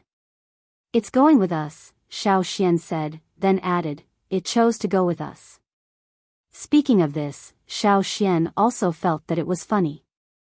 During the day, he had asked Mud whether it would leave with them or stay here. Mud took a few steps forward, which meant that it was telling Xiao Xian that it chose to leave with him. The next day. Early in the morning, the loud and clear sound of the bone horn resounded throughout the city. The city, which was usually quiet at this time, was now filled with the sounds of people running. Other than the human voices, there were also the roars of beasts. This morning was destined not to be quiet. When the sun came out, Xiao Xian and the other 2 took the camel and left with the people sent by Su Gu. Outside, some slaves in leather armor had lined up and stood on the main road in the city. These people were different from the ordinary slaves in the city. They were all used to guard the army. A strange-looking beast was led out by the senior slaves. It opened its bloody mouth and roared at the others around it, as if it was going to rush over and bite them. Bang bang bang, heavy footsteps sounded at the end of the road. A beast nearly 8 meters high came over. It looked a bit like a lizard, with a thick layer of cuticle covering its body with stripes. After a few steps, it would reveal a forked tongue. Such a beast served as a sedan bearer, carrying the king of Luoya City on its back. Behind the giant beast, there were several slave owners who followed. They were riding their own domesticated beasts, but their size was much smaller than the king's. Su Gu rode on a beast that looked like a hyena. He waved to Xiao Xian and the other 2, motioning them to follow. Next to him, there were 3 camels, prepared for Xiao Xian and the other 2. Xiao Xian was leading one, while Lei and Tuo turned over and rode on the other 2 camels. In the traveling team, the slaves were all on foot. Only the slave owners could ride their beasts. Xiao Xian and the other 2 were special. They were not slaves, nor did they belong to the slave owners. However, they did not have to run like the slaves, so Su Gu got 3 camels. Xiao Xian turned over and rode the camel. He felt the attention of a line of sight. He looked sideways and saw a young man with a calm face. The man looked similar to Xiao Xian, but at this moment, the cold light in his eyes crossed the surrounding crowd and fell straight on Xiao Xian. Su Lu, the second young master of Luoya City. Also, because of the oasis, the second young master put all his resentment on Xiao Xian and the other 2. Originally, he should have followed the Luoya City king to the Beast City, but because of Su Gu's treasure, plus the oasis, he was ordered to defend the city with the eldest young master Su Ka. Naturally, his heart was not happy. Xiao Xian asked Su Gu, after the Luoya City king left with the team, would the young masters in the city take the opportunity to seize the throne? Sugu's answer was, they did not dare. In addition to most of the slaves in the city belonging to the king, there was also the factor of strength. They were afraid of the Luoya city king Su Luan. Before they had enough strength, they would not dare to usurp the throne. Xiao Xian took back his line of sight and looked at Su Gu in front of him. Su Gu successfully enslaved 14 slaves. This time, he brought them with him, probably to observe these people. In addition to Wu Shi, who was still with him, Su Gu brought a total of 15 slaves this time. A guard next to him had a ferocious face when facing the other slaves on the street. But when he turned around and looked at Su Gu, the aloof expression on his face suddenly converged. He trotted over and handed over a plate of fruit. The compliments were skillfully spoken out with a flattering smile on his face. If it was before, Su Gu would not receive such treatment. Even if the slaves remained respectful to Su Gu, they would not be so courteous. Now, it was different. Su Gu, the third young master, was able to successfully enslave and have his own slaves. He was also taken by the king to the beast city, so the other people's attitudes were naturally different. Su Gu casually picked a fruit and looked at the city gate in front of him. He exhaled a long breath and stabilized his excited mood. After the king's team left the city, Su Lu could no longer suppress his inner anger. He went back and smashed all the things in the house. However, the people in the city did not care so much. At least, Su Gu and Xiao Xian's mood was very good. Beast City was a little far from Luoya City. Speaking of Beast City, it was a relatively special place in the desert. Because although it was a desert, the weather was different from other places in the desert. It was much cooler than other places, and the temperature was low. After all, the slave owners went to Beast City not to suffer, but to enjoy.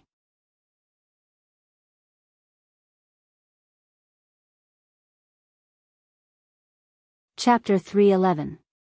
Above the desert, the team of Luoya City had been walking towards the target. The team of more than 2,000 people was comparable to the previous Yanjiao tribe's entire tribe. In the middle of the team, a huge beast was walking with tortoise steps. Xiao Xian could clearly hear the friction between its huge claws and the yellow sand. There were also some beasts around that were led by the slaves.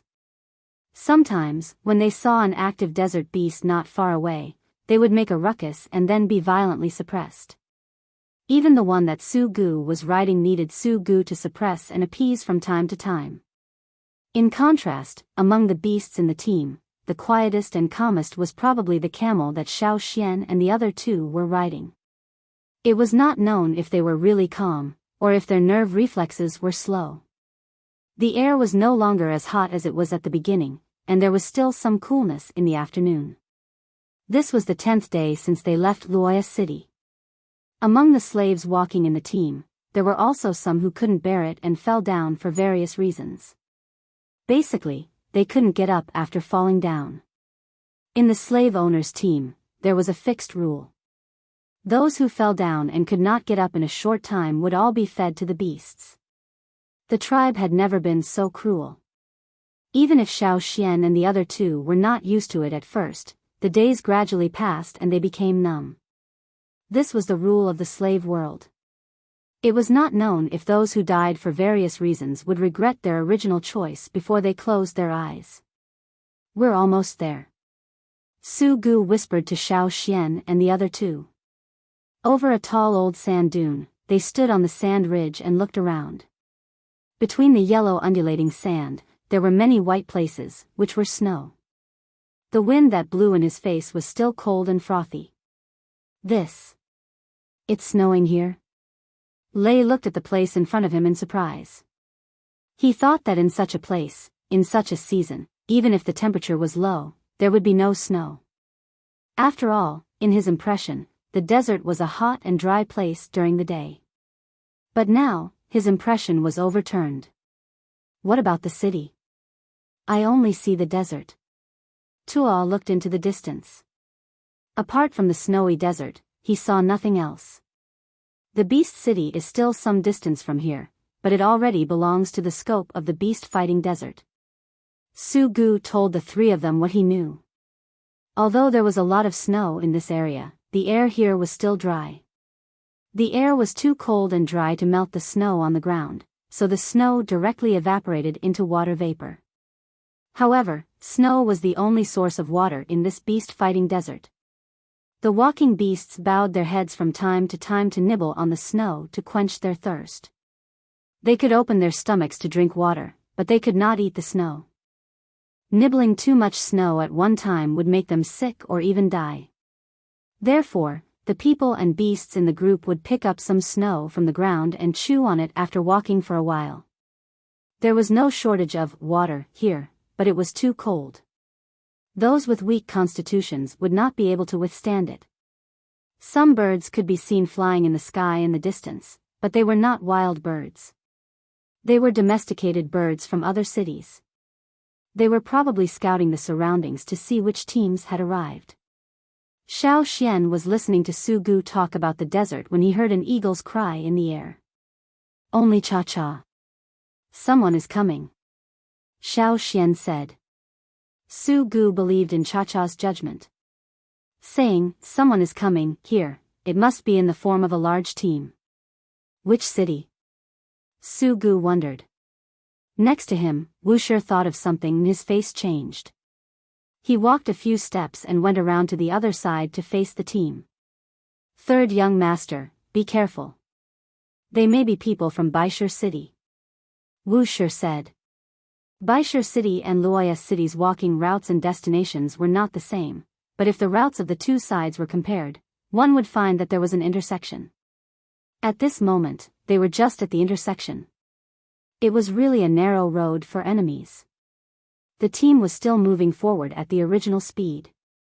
The people of Luoya City would not avoid meeting old enemies.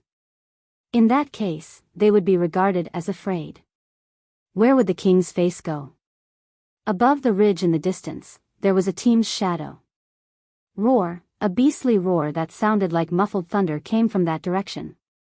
Even from such a distance, they could feel the impact of a heavy hammer.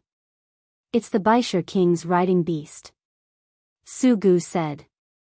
He still had some impression of that cry.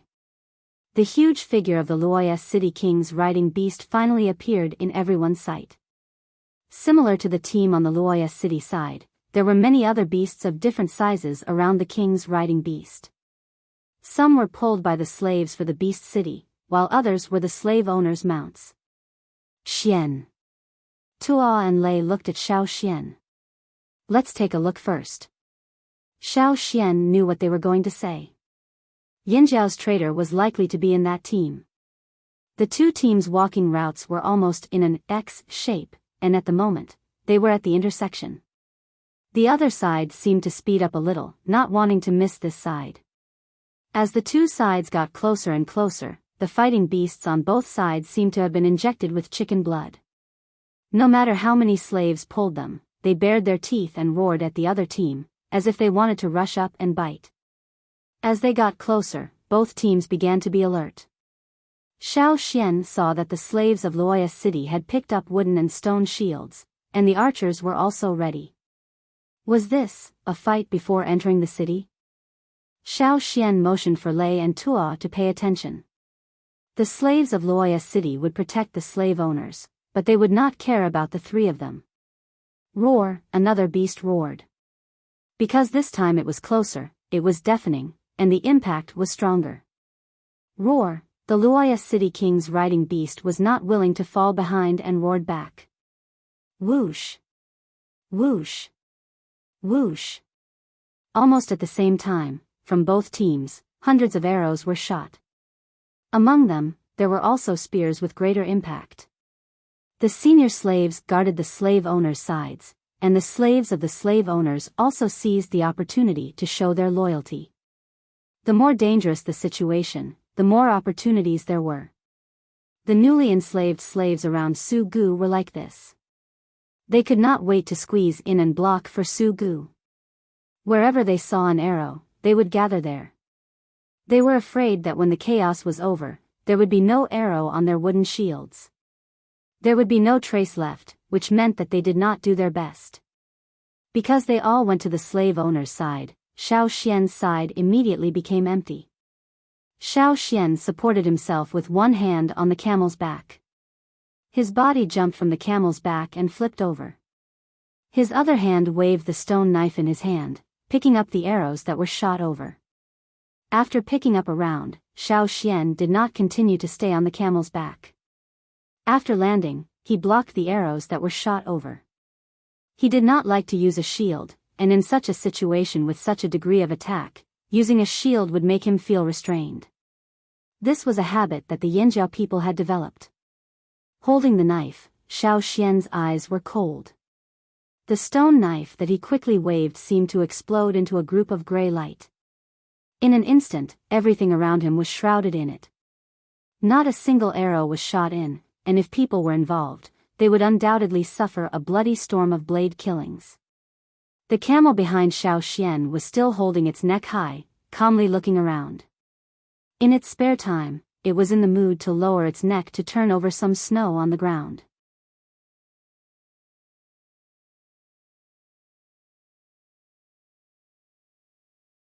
Chapter 312. The teams on both sides were closer. Boom! Boom! Boom! Xiao Xian shot another round of flying arrows, grabbed a few arrows in the air and sent them back. He did not look at the archer who was shot over there. As the team approached, the fighting beasts on both sides could not bear it. The smell of blood in the air stimulated their madness. The slaves, who had been desperately pulling the fighting beasts before, now began to weaken the pulling force. The restrained fighting beasts felt that the pulling force was reduced. This was like a signal for them, as if they heard the horn to attack. They roared and showed their fangs and claws, rushing toward the other side. The roar of the beasts was more intense, and the sound of biting covered the screams of the slaves. The smell of blood was stronger, and they did not know whether it was the blood of their companions or the snow and sand that hit their faces. Above the white snow and yellow sand, the blood was splashed all over the ground. Looking carefully, it was the lower-level slaves who made the move. The higher-level slaves did not make a move. They either just protected the slave owners or watched from the sidelines, like watching a play. Their masters, the two big slave owners, were sitting on their respective riding beasts. They were also in a good mood, holding the thin, handicraft-like colored pottery with strange patterns, tasting the fruit wine inside. It seemed that everything that happened around them was an appetizer. The more intense it was, the more they were in the mood to taste the wine. The bloody scene was just a factor to liven things up. On the side of Biyao City, a fighting beast that had been released shook the mane on the side of its neck, raised its front paws, and attacked with a condescending oppressive momentum. In its blood-stained mouth, two sword-like fangs bit toward a slave in the team of Wuxia City. The slave of Wuxia City, on the other hand, held the rope of his own fighting beast with one hand and clenched his spear with the other hand. He rushed toward the other side, almost trying his best to stab, but it was picked up by the other side with a spear. Looking at the two big fangs getting closer and closer, the slave who was leading the fighting beast thought he would be bitten to death. But the next moment, he found that the Biyao side jumped up and attacked with an oppressive momentum. The shadow swept down from the air and stepped on the head of the beast's paw on the ground. Its big mouth did not bite anyone, but it shoveled a mouthful of sand and snow. The slave who was about to be bitten to death was directly knocked away. This was not the end. Without waiting for the fighting beast to have any other reaction, it was lifted up by the whole thing, along with the 5 slaves who were holding it. Cha-Cha had been observing from the sky. After observing for a while, he felt an itch in his claws. Taking advantage of the fact that the arrows and spears on both sides were almost used up, he quickly rushed over and clawed at them. The weight of the fighting beast did not exceed Cha-Cha's maximum bearing range. Although there were still 5 people, Cha-Cha did not intend to carry them all the time. After catching the beast, he threw both the people and the beast towards the Wuxia City King's riding beast. He threw them towards the huge riding beast's mouth. The confrontation between the two teams did not target the kings of the two sides, and no other attackers attacked the mounts of the kings. This seemed to be a tacit understanding. The contest between the kings would be held in the Beast City, not in this desolate place where no one could witness it. At the moment, even if the huge riding beast was itching to watch the battle over there, it could only vent a few roars and could not bite the people and beasts of the other side. However, the Wuxia City King's riding beast did not expect that the eagle could bring him such benefits. The king's riding beasts on both sides would not easily join the battle circle, but for the prey that was sent to their mouths, how could they not bite? A moment ago, the fighting beast wanted to bite the slaves to death, but in the next moment, it became the food of this bigger riding beast. Because of Cha-Cha's disturbance, the several fighting beasts on the Biyao side obviously had some scruples. When attacking, they were distracted and looked at the sky, but this also led to their attack not being concentrated. Several fighting beasts on the Wuxia City side scratched and bitten more wounds. One of them was bitten on the neck, and a lot of blood splashed out. It seemed that they could not hold on to the Beast City. Even if they could not fight in their best state and would be disposed of. The outer battle between the two sides continued, and the teams did not stop. The kings on both sides were still in the mood to open the curtains and smile and greet each other from dozens of meters away. Xiao Xian once again picked up the arrows that were shot over. After a few arrows were thrown back, he looked at the other side and saw the people standing on the king's riding beast.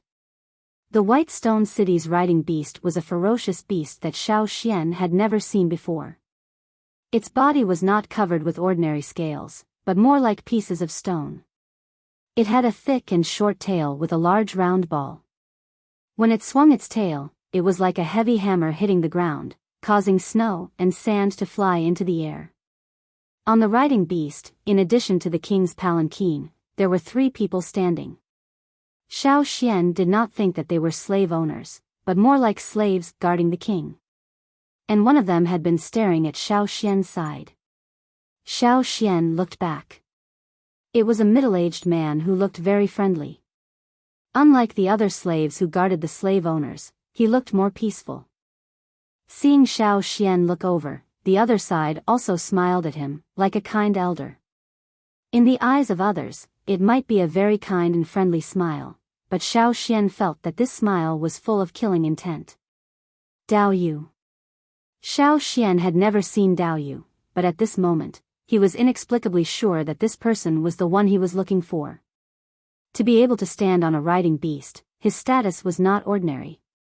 The other side glanced at Xiao Xian, Lei, and Tuo, and then no longer stared at them. Instead, he looked at other places, as if enjoying the scenery here. The riding beasts went in different directions, taking the team forward. The Biyao people almost rubbed the tail of the Wuxia team. After the collision, the two teams gradually separated and went away. The place where they had just crossed was only left with a wreckage. Some of the bodies were left there, and some were taken away to be fed to the beasts. Arrows and broken spears were inserted in the blood-stained ground, and it did not take long for a layer of white frost to form. When the team was far away, leaving only a vague shadow, the scavengers in the desert came out from all over the place. Birds, beasts, insects, and so on, all came to enjoy the meal. If another night passed, the broken limbs and wreckage here would be eaten clean. The wind covered the ground with snow, and there was no sign of a battle. Over there, Xiao Xian checked the camel to make sure that the mud was not injured before he turned over and rode on it. Lei and Tuo's situation was also good. Lei's camel was only grazed by an arrow and not shot. However, compared to Tuo and Xiao Xian, he was still a little worse. What happened? With your ability, you shouldn't have missed this arrow. Tuo asked. Lei rode on the camel and drank water from the kettle. His line of sight was taken back from the direction of the Biyao team. He said to Xiao Xian and Tuo, "At that time, I felt someone staring at me and felt uncomfortable. Later, I saw him smile at me. I really wanted to break his neck."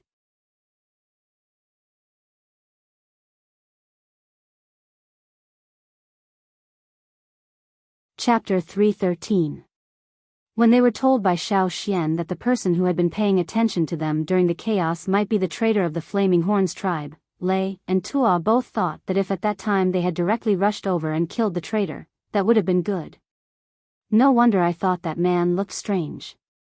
Tuo said. If I knew, I would have gone over and twisted his head off. Lei felt very regretful. However, they also rationally understood that at that time, the success rate of rushing over was not high, let alone killing Dao Yu on the spot. Moreover, Xiao Xian felt that Dao Yu's strength was not necessarily weaker than theirs. It was even likely that he had the strength to match a senior totem warrior.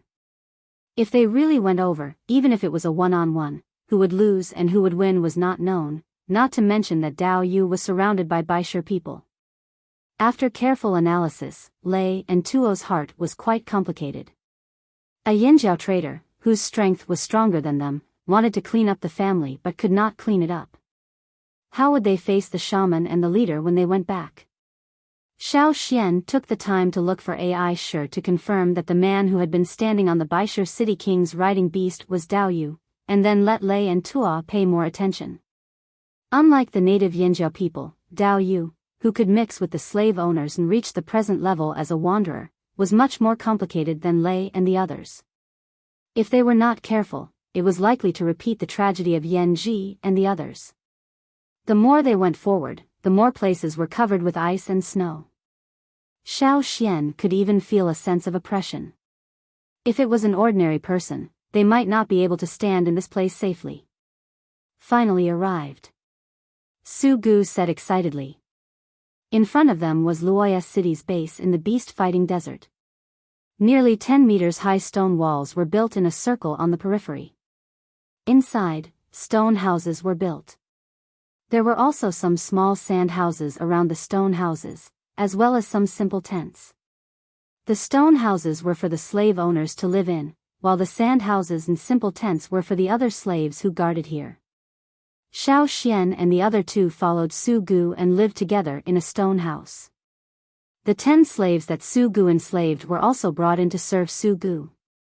Although this was not Luoya City, it was just a stronghold in the beast-fighting desert.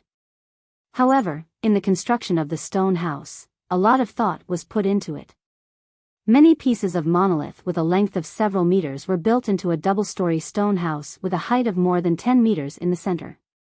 It was a place for the king to live. Naturally, it could not be shabby.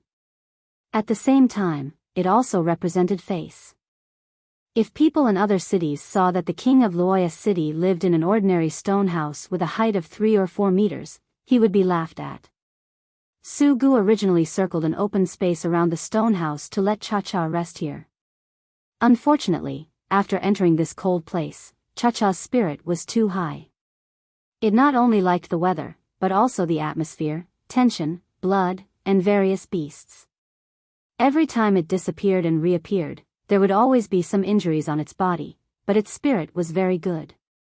Seeing it play so happily, Xiao Xian also let it be. As the people of the Hui tribe said, the growth of the giant mountain eagle should be accompanied by all kinds of challenges. Xiao Xian was relieved that Cha-Cha had another reason. It had a lot of thoughts and knew how to weigh the pros and cons. If it could not win, it would run away and not die. Xiao Xian and the other two's room was not far from Su Gu's. Because of the power of slavery, Su Gu trusted Xiao Xian quite a bit. As for how much of this trust was sincere, it was not certain. But at present, the cooperation between the two sides was smooth. What do you think? Su Gu asked Xiao Xian and the other two. Not bad. Xiao Xian said. Perhaps some people were not used to such a cold, but that did not include the native Yinjiao people. Su Gu looked at Xiao Xian and the other two, and determined that the 3 people really did not care about such a cold. Their condition was also good, so he happily said, "That's just right. Let's go out for a walk. I haven't been here for several years. I almost forgot what the Beast City looks like. I don't know how much has changed inside." For the memory of the Beast City, Su Gu's deepest impression was that it was full of primitive, violent and bloody scenes where power determined everything. His heart was hot. When he heard that he could go to the slave owner's Beast City, Xiao Xian and the other two were also very excited. Seeing Lei and Tuo looking at him expectantly, Xiao Xian nodded. Then thank you, third young master. Xiao Xian knew that with the identity of a tribal person, he could not enter the city. He still had to borrow Su Gu's identity. The Luoya king was not strict about Su Gu's whereabouts. In other words, he was more willing to see Su Gu contact the young masters of other cities, which was also a kind of interpersonal relationship and communication. With a few slaves, as well as a few high-level slave guards sent by the Luoya king, Su Gu rode a domesticated beast and went to the beast city. In the world of slave owners, identity was a very important symbol. If they were slaves, they would be regarded as dust. Even some of the lower status slave owners would not necessarily get much attention. For his partners, Su Gu still took care of them. He gave Xiao Xian and the other two a riding beast to ride. Here, camels were inconvenient, so they could only use fighting beasts.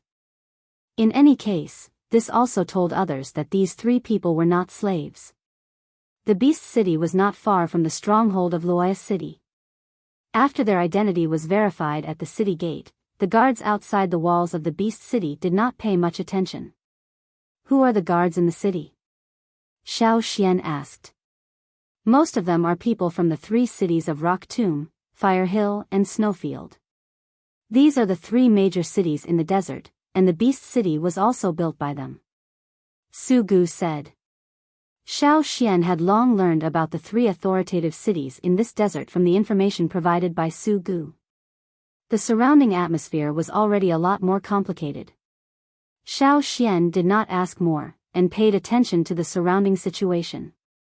In the middle of the city, there was a high field, like a giant beast entrenched there.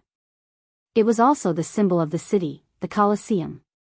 However, that place would only be opened when the kings of each city were involved. The other slave owners would not open it for small fights. There was a bloody smell in the air. Some were fresh blood, while some were more old. Perhaps, this was the smell of the city.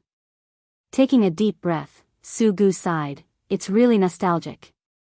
At this moment, several figures rushed past Xiao Xian's group, and the slaves on the edge were almost kicked. Xiao Xian noticed that those people were riding a kind of gerbil that was taller than a person. They moved forward quickly, but he did not know which city they were from. Quick! The people of Rock Tomb and Fire Hill are fighting. Some of those people shouted. Wait, I'll go too. There were people following behind. Su Gu was still angry because of the behavior of those people. When he heard this, he immediately threw away his anger. Go, let's go and see. Su Gu looked forward to it.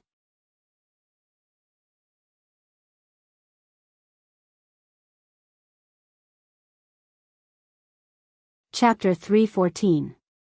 They followed the people riding the big gerbils to the Colosseum pit over there. In addition to the slave owners at the city king level, the other slave owners usually played in the beast city and were held in the beast pit. In the Colosseum, in addition to the huge Colosseum in the city, there were many sunken pits. Just as those people said, it was in a pit nearby.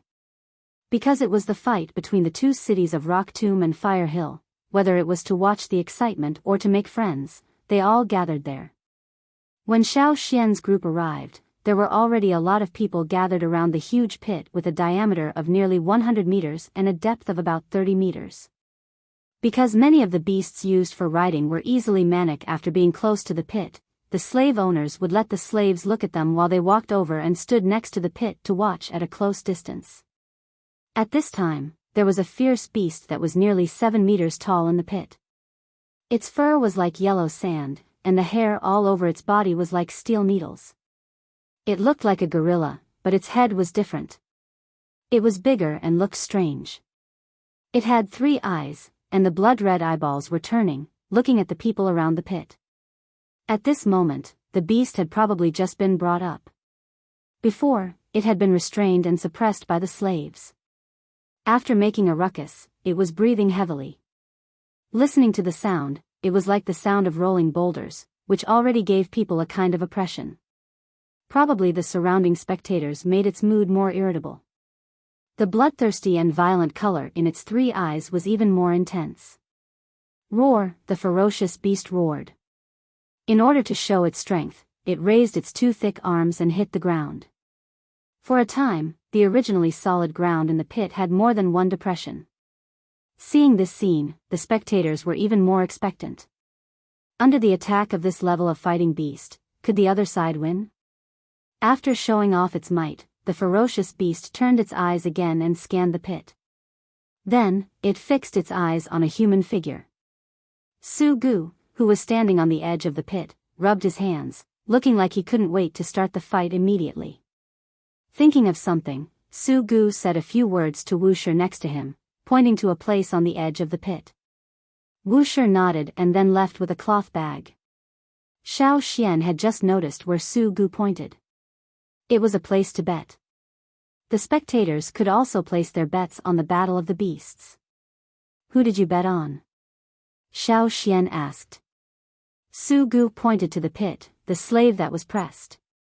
The person who was about to engage in a cruel slaughter with the beast in the pit was a slave sent by Rock Tomb City. At this moment, the slave stood there very calmly, without a good weapon in his hand. Once they entered the pit, there was a 50% chance that only one of them would come out alive, and the other would become the stepping stone for the winner. Of course, it was also possible that neither of them would come out alive. It's starting. Someone shouted. Xiao Xian looked over. The first to make a move was the ferocious beast that was already on the verge of becoming restless. The ferocious beast went straight to the only creature in the pit other than itself. Its 2 arms full of destructive power mercilessly smashed down. There was no superfluous skill. The attacks of the ferocious beasts were always more direct and fierce. Every blow was the most simple and powerful attack. There was a sudden explosion in the pit, and the splashing dust made people unable to see the situation in the pit. At this time, the people standing outside the pit could clearly feel the tremor of the ground. The slaves standing on the edge of the pit to protect the slave owners saw the attack power of the beast. Their faces did not change much, but their bodies moved closer to the slave owners to protect them, so that they could better and more timely protect people and prevent accidents from happening. Some slave owners also took 2 steps back. There had been an emergency in the pit. The fighting power of the beasts was too strong, and those young slave owners who were easily hot-headed, because they were too invested, stood too close to the edge of the pit. So when the pit walls collapsed because they could not withstand the continuous attacks of the fighting beasts, they fell into it together and were trampled to death by the red-eyed fighting beasts. With the lesson of the past, although there were many crazy young slave owners approaching each time, more people still cared about their lives. The attack of the ferocious beast was very fast and destructive, but everyone knew that it was certainly not a simple character to be able to enter the pit. When in a weak position, it was necessary to rely on one's own physical strength, speed, skills, and so on to deal with the opponent and kill the opponent bit by bit. It was impossible to gain the upper hand in a hard fight. In such a place, once he failed, only death would await him. For the first blow, the slave avoided it. In the smoke that had not yet dissipated, there was a continuous roar again. It was the follow-up attack of the ferocious beast after discovering that the first blow was ineffective. The arms of the ferocious beast hit the surrounding stone walls. A piece of stone embedded in the wall was smashed, and some of the protruding corners were flattened. In the face of such a violent and continuous bombardment, the slave in the pit at this time seemed extremely delicate in comparison. After several attacks were avoided, the ferocious beast in the pit became more irritable and eager. Such a puny human had actually managed to avoid its attack several times. If it could even touch a human, it would be impossible for it to crush a human to death. Boom, there was another explosion. This time, it hit the person, sending him flying and slamming into the wall of the pit. The people around made a hiss sound at the same time, as if the thunder had just hit them. Probably some people were still thinking about how much pain it would be to be hit like this. The slave who suffered a blow quickly entered the battle again, and was not hit again. After a while, the frequency of the ferocious beast's attack began to decline, and the spectators around had begun to become impatient. At this time, the ferocious beast in the pit suddenly made a mournful howl. This made the people who had just complained shocked. In the pit, one of the eyes of the huge ferocious beast was spurting out blood, and its two hind legs angrily stomped on the ground. However, such brute force could not be used on the opponent, because the slave's evasion was too fast. Some people who had already bet, their faces began to change. Some looked dignified, while others, such as Su Gu, were surprised and happy. "We're going to win," Su Gu said. In the pit, the ferocious beast's attack had become disorderly because of the pain and impatience. The slave also knew that his chance had come. He took a deep breath, and his momentum suddenly soared. The dragon-like meridians on his arms bulged, and some lines appeared on his body. Xiao Xian observed the slave's slave pattern. The slave pattern was similar to the tribe's totem pattern. In the desert cities, different cities and different factions had their own unique slave patterns, which were made by the slave owners themselves. When he saw the slave pattern, Xiao Xian's eyelids jumped. He had seen this slave pattern before, but it was still very early. When he first met Yan Shuo, he saw such a pattern. It turned out that those were the people of Rock Tomb City. He just didn't know what role Shi Shu played in it. Looking around, Xiao Xian did not find the slave owner. Good, good, good. Kill it. Hey. Kill. Kill. The young slave owners around were in high spirits. They liked to find fun in such a bloody situation. The bloodthirsty atmosphere and the sound of fighting made them all burst into excited shouts. Another mournful howl rang out. The ferocious beast was hit hard again. It felt a strong threat, and the remaining two big lantern-like eyeballs turned from violent to frightened. Bang! Bang! Bang! The sound of the bombardment burst out in the pit one after another. Countless sand and soil were shaken, and even the stones on the pit walls were knocked down. The scattered smoke and dust covered the battlefield in the pit for a while, making it difficult to see the situation inside. However, the increasingly strong smell of blood and the constant roar of the ferocious beast stimulated the young slave owners around the pit. Boring, Lei said. Lei's voice was not loud. In the excited cheers and roars around him, it could not even lift a wave. When they hunted, it was always a quick battle. They never dragged it out like this. As a frequent hunter, Lei could naturally see that there was a deliberate delay and a performance attack. The excitement of the slave owners in the pit was not something he could adapt to. He enjoyed the fight with the ferocious beast, but not in such a form. However, this was Beast City. The breath of life in the pit was disappearing. The original strong sense of existence slowly weakened until it came to an end. Win, win. Su Gu raised his arms and shouted, his face flushed with excitement. Some of the spectators around the pit were angry, their mouths complaining that they had lost the bet. Some jumped excitedly, like Su Gu, because they had won the bet. Let's go and take our bets. See what we can win by the way. Su Gu excitedly took people to the place where the bet was. There, many slave owners who had won the bet had gathered. Their way of betting was relatively special. Even if they won, after taking back the bet, what they won may not be a good thing. It depended on luck.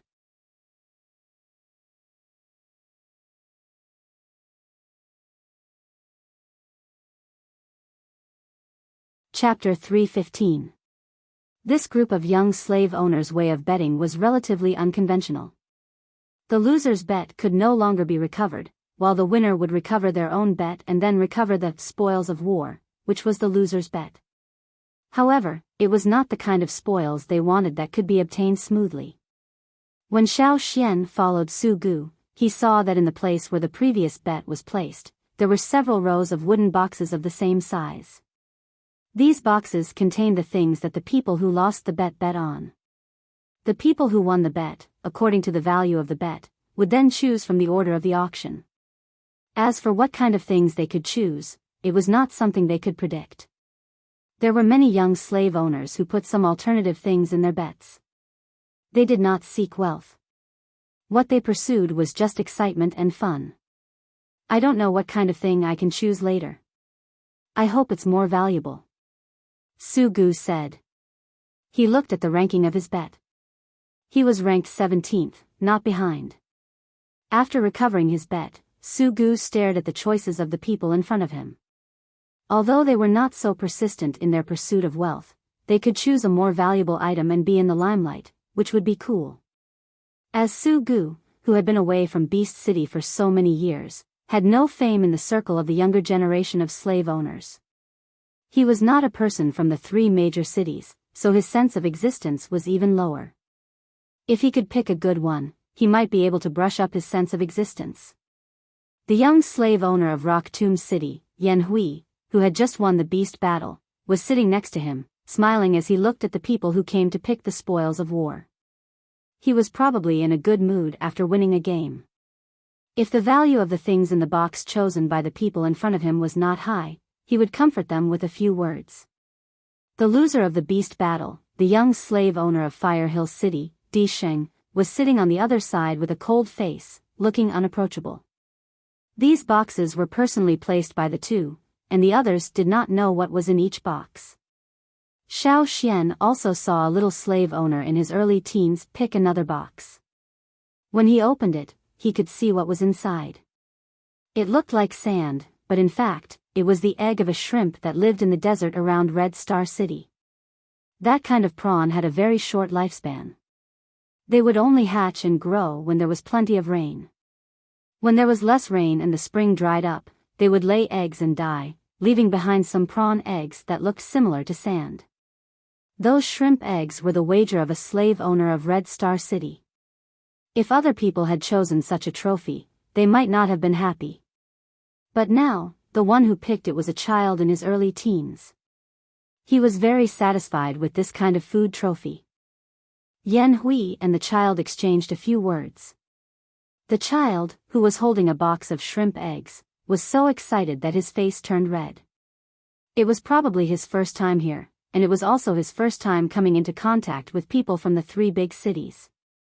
Su Gu did not pay much attention to that side. He was a little nervous.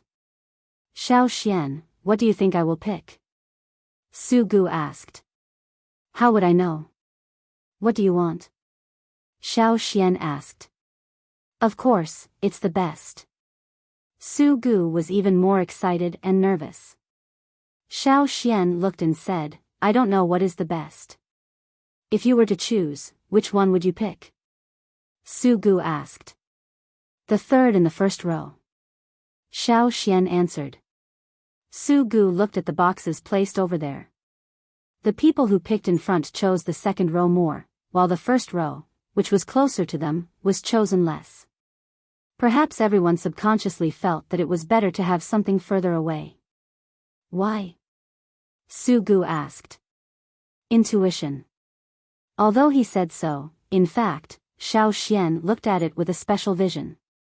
He could not see what was inside the box, but he could see that the box emitted the brightest light. Xiao Xian did not explain much, and Su Gu did not have time to ask again. The other side had already called his name. Luoyas City's Su Gu. Hey, you're here. Su Gu walked a few steps over. For Su Gu's unfamiliar face, many of the slave owners around did not care. Moreover, Luoyas City was not a powerful city in this vast desert. However, the deeds of this Luoyas City king were known by many people, and it was a topic of idle chat after dinner. As for the other people in Luoyas City, no one cared. Su Gu walked over in the crowd's eyes. He seemed to be nearby, pointing to the third wooden box in the first row, which was what Xiao Xian had just told him. Sitting on the side, Yan Hui of Rock Tomb City straightened up. Di Sheng of Fire Hill City, who was originally cold, had a slightly better expression now. For him, being chosen by the people of Luoyas City was better than being chosen by other people of Rock Hill City or other people who were not pleasing to the eye. Seeing Di Xing get up and personally open the box, Su Gu's heart jumped.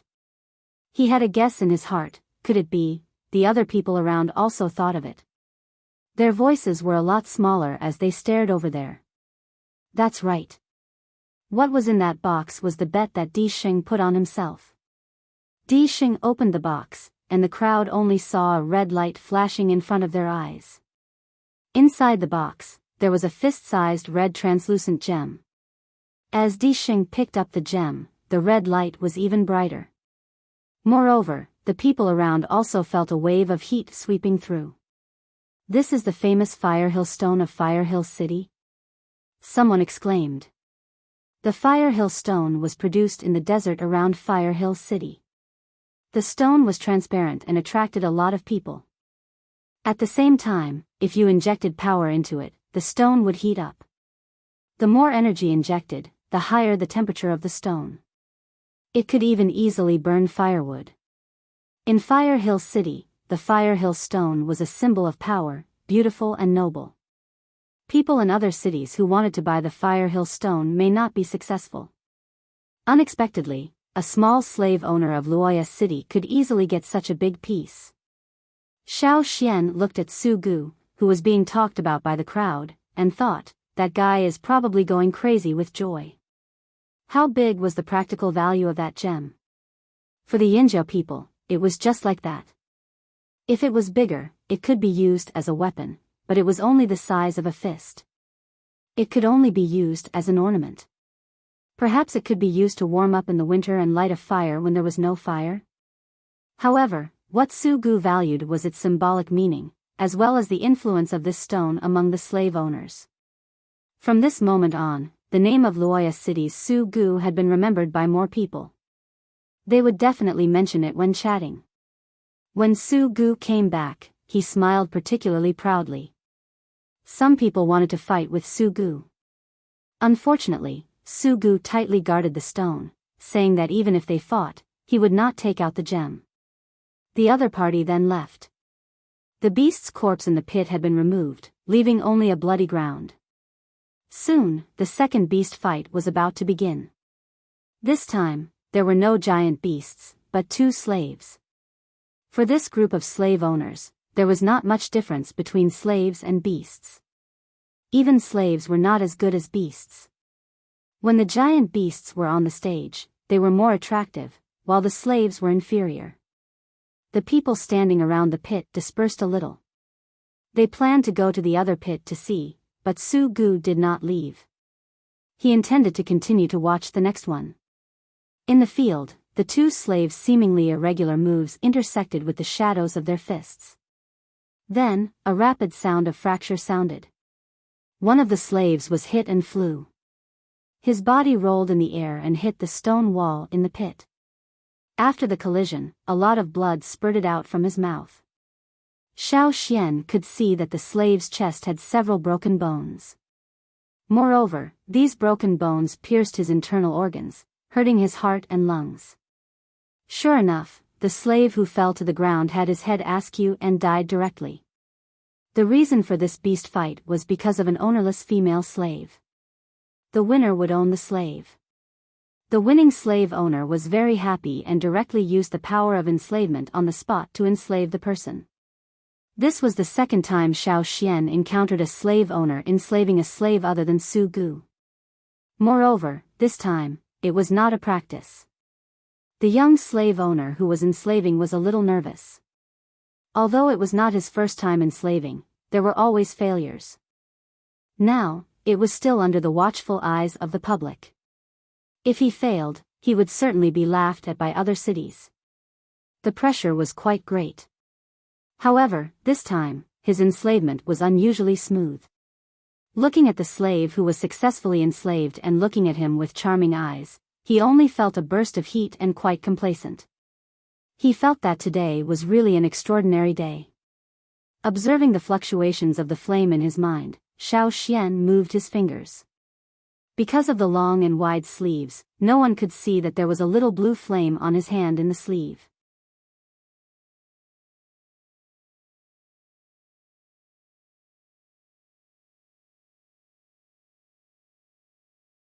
Chapter 316. Even if the more sensitive people around could detect it, the flame in Xiao Xian's hand disappeared immediately after it appeared. They simply could not find the source of this energy fluctuation. They only thought that the other slave owners were itchy and did not care.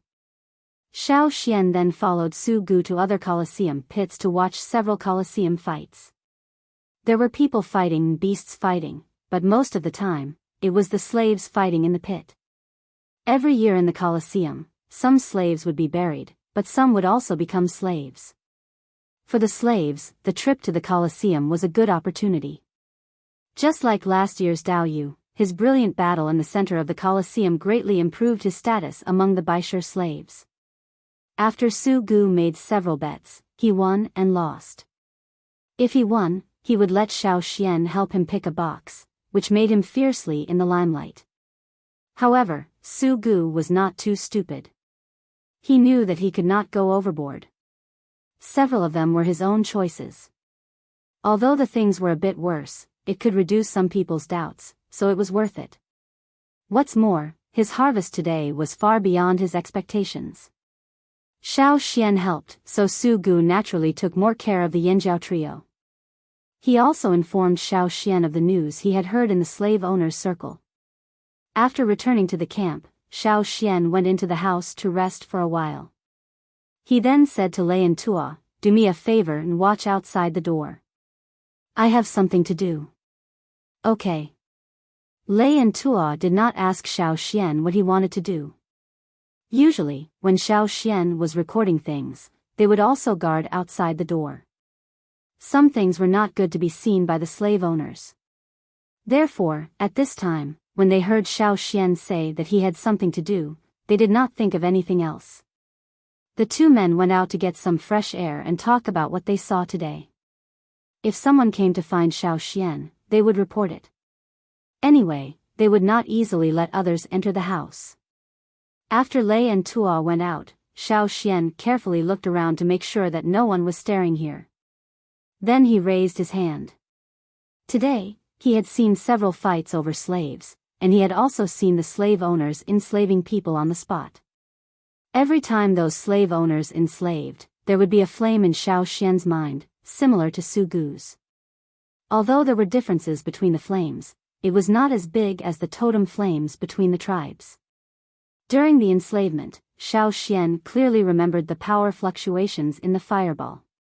Every time he saw it, his impression deepened. Even when he was watching, Xiao Xian unconsciously imitated it. At that time, there were many slave owners around, so he didn't try it out. Now that he was back, there was no one else around, so it was a good opportunity. Before leaving the tribe, Xiao Xian had discussed the power of the slave owners with the shaman. For the tribesmen, it was hard to imagine how a group like the slave owners obtained their power and how they were given their power. However, Xiao Xian was now sure that the power of the slave owners was very similar to the tribe's fire seed. Xiao Xian even speculated that these two powers might be of the same origin. Taking back his thoughts, Xiao Xian mobilized the power in his body. The totem flame in his mind rolled up, and the blue flame was more active. Some slender tentacles stretched out from it, then gathered together and extended. Xiao Xian only felt a force from his head down, flowing through his neck, shoulders, and along the raised arm. It kept moving forward. The totem patterns on his face and other parts of the body were revealed. The totem patterns on the arm rushed to the elbow and stopped near the wrist. However, in Xiao Xian's body, the power did not stop. It still continued to move forward, as if to rush out of Xiao Xian's arm. Boom! There was an imperceptible soft sound. Xiao Xian's palm was surrounded by blue flames. At first, these blue flames that rushed out of the palm were somewhat diffuse, as if they would dissipate at any time. But soon, they became solid and stable, clinging to Xiao Xian's palm. Xiao Xian looked at the flames coming out of his palm. This was different from when he used the tribe's secret engraving technique to engrave Caesar. At this time, there was no totem in his hand. It was also different from the situation at that time. It was more overbearing, more powerful, and less approachable. Withdrawing his power, the blue flame in his palm disappeared. Mobilizing his power, the blue flame appeared. Back and forth several times, Xiao Xian used it more skillfully. Was this the power of the slave owners to enslave their slaves? He just didn't know if they could really enslave them. After thinking about it, Xiao Xian wondered if he should be like Su Gu, getting a small biological body to practice. His eyes swept around the room. Then, Xiao Xian found a black beetle coming out of a hole in the corner. The beetle that crawled out of the hole was originally going in another direction, but it was intercepted by Xiao Xian. Xiao Xian looked at the beetle that was not as long as his little finger. He felt that the insect was very familiar, but for a moment, he couldn't remember what kind of beetle it was. The beast city was located in a desert with a relatively low temperature all year round. He didn't expect these insects to come out in such a cold day, which was extremely rare in other places. However, there were many unusual creatures here, so Xiao Xian no longer thought about it. Instead, he turned to think about using it to try out the newly learned method of enslavement. He didn't know if it would work. Let's try it. Xiao Xian mobilized the power in his body, feeling the tentacles formed by the blue flames extend again through his arm. The solid blue flame appeared in his hand. Xiao Xian looked at the beetle on the ground, which could be crushed with a finger. He reached out and touched it. At the moment of contact with the beetle, Xiao Xian seemed to see a flaming tentacle stretching out to the beetle, like a binding. The struggling beetle, with the binding of those tentacles, became smaller until it stopped moving. When everything stopped, the blue flame in Xiao Xian's hand had disappeared. Everything around him was the same.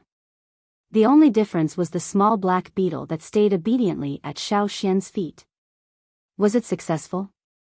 Xiao Xian looked at the beetle at his feet and determined that it was not dead, just obediently staying in place. Insects were not like humans, let alone this kind of low-level insect. They couldn't speak, couldn't express themselves, and couldn't communicate. Therefore, Xiao Xian didn't know if this first attempt at enslavement was successful or not. If it was successful, how successful would it be? The turtle that Su Gu enslaved for the first time was already in the pot. This beetle didn't even reach the level of being in the pot. Xiao Xian didn't intend to crush it for the time being, so he just left it for observation. The beetle probably sensed that there was nothing else, so it went back to the hole. The ground was not paved with stone slabs, but sandy soil. It was very common for insects to make holes. Xiao Xian also didn't want to block the wormhole. Watching the beetle go to the hole, Xiao Xian got up and planned to go out to get some fresh air. However, after taking 2 steps, Xiao Xian suddenly thought of something. He jerked his head to look at the beetle that was walking toward the hole. The muscles on his face twitched twice. He wanted to laugh, but he was helpless and also a little embarrassed. He remembered why he felt that the beetle was familiar. Although the beetle in front of him looked a little different, it was still very similar to the insect in his memory. As for the beetle's name, it was a scavenger in nature, known as the dung beetle.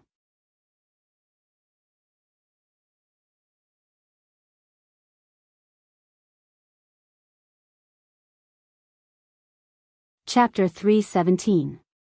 Xiao Xian did not tell others that he had enslaved a bug, and the wormhole in the corner of the house was not sealed.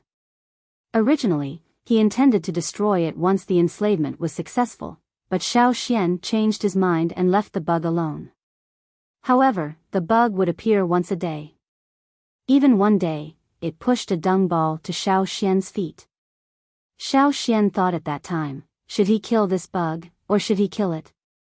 Probably aware of Xiao Xian's mood, the bug kicked its legs again and pushed the dung ball back into the hole. Since then, it did not push the dung ball out of the hole again, saving the bug's life. Every day, looking at the guy who pushed the dung ball in front of him, Xiao Xian almost trampled it to death. Fortunately, the bug did not run around the house after that.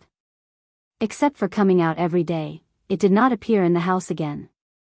Several times, Xiao Xian saw it in the place where the camels were tied. At first, the bug was not conspicuous. In the beast city, there were many bugs that came out in the cold. These bugs were more resistant to the cold than their counterparts in other places. They were often seen in the places where the animals were kept. Xiao Xian could point out which one was his slave at a glance from dozens of beetles. As the days passed, Xiao Xian found that the bug's growth was very fast, much faster than its peers. In less than 5 days, it had grown more than twice as fast, and even showed signs of continuing to grow.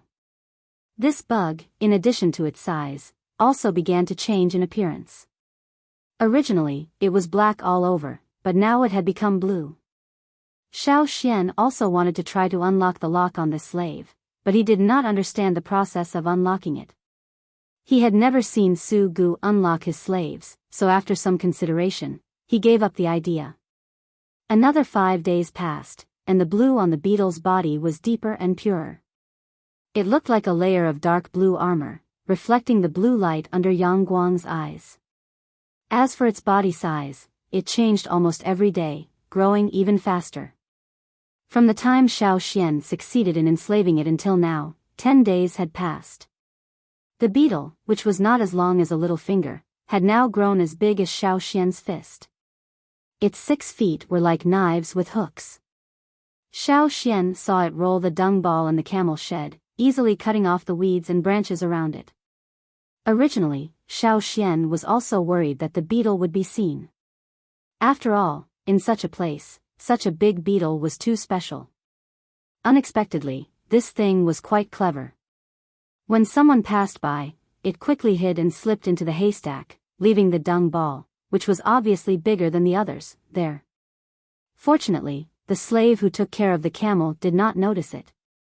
On weekdays, even if this beetle appeared in Xiao Xian's room, it would only be active near the corner of the hole and would not run around. This was Xiao Xian's request.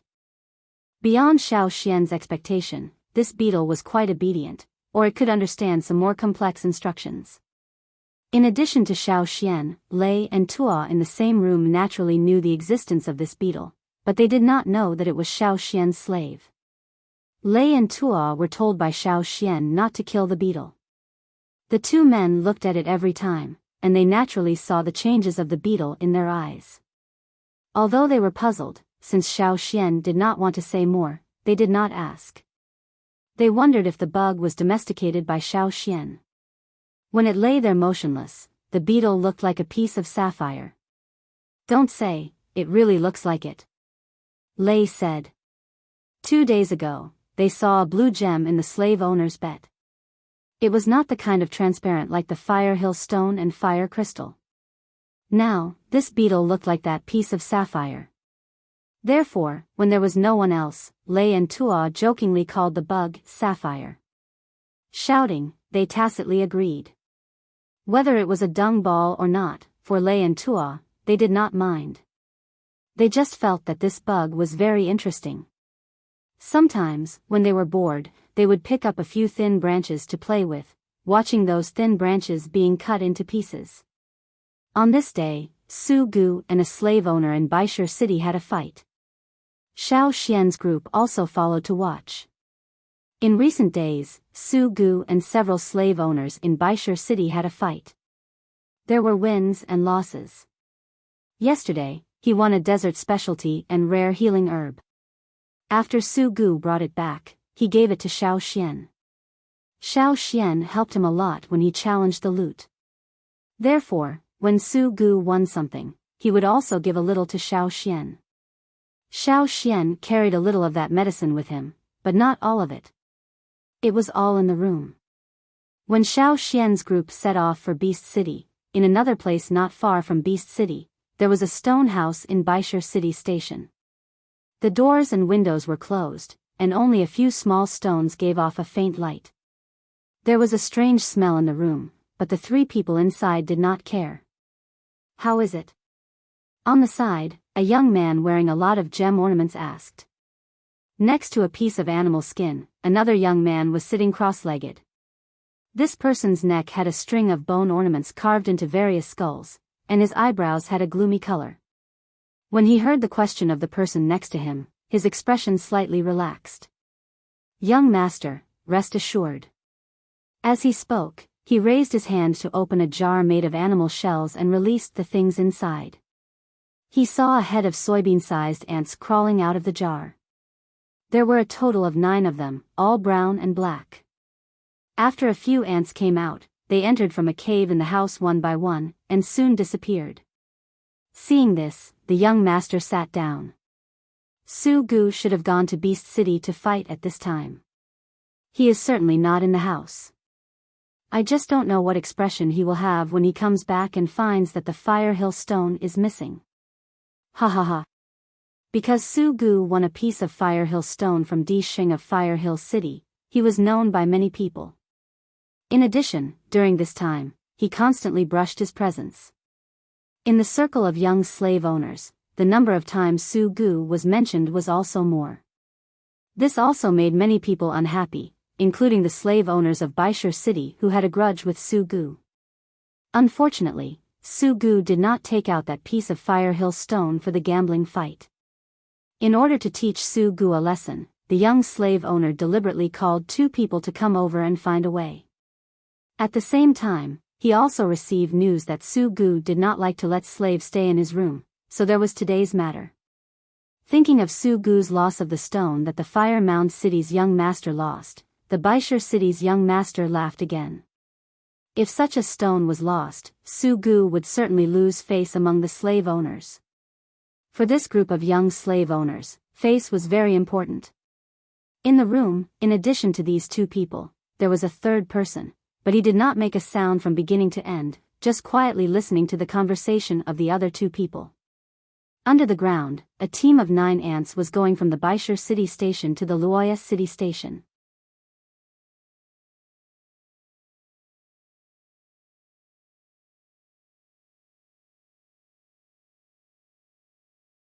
Chapter 318.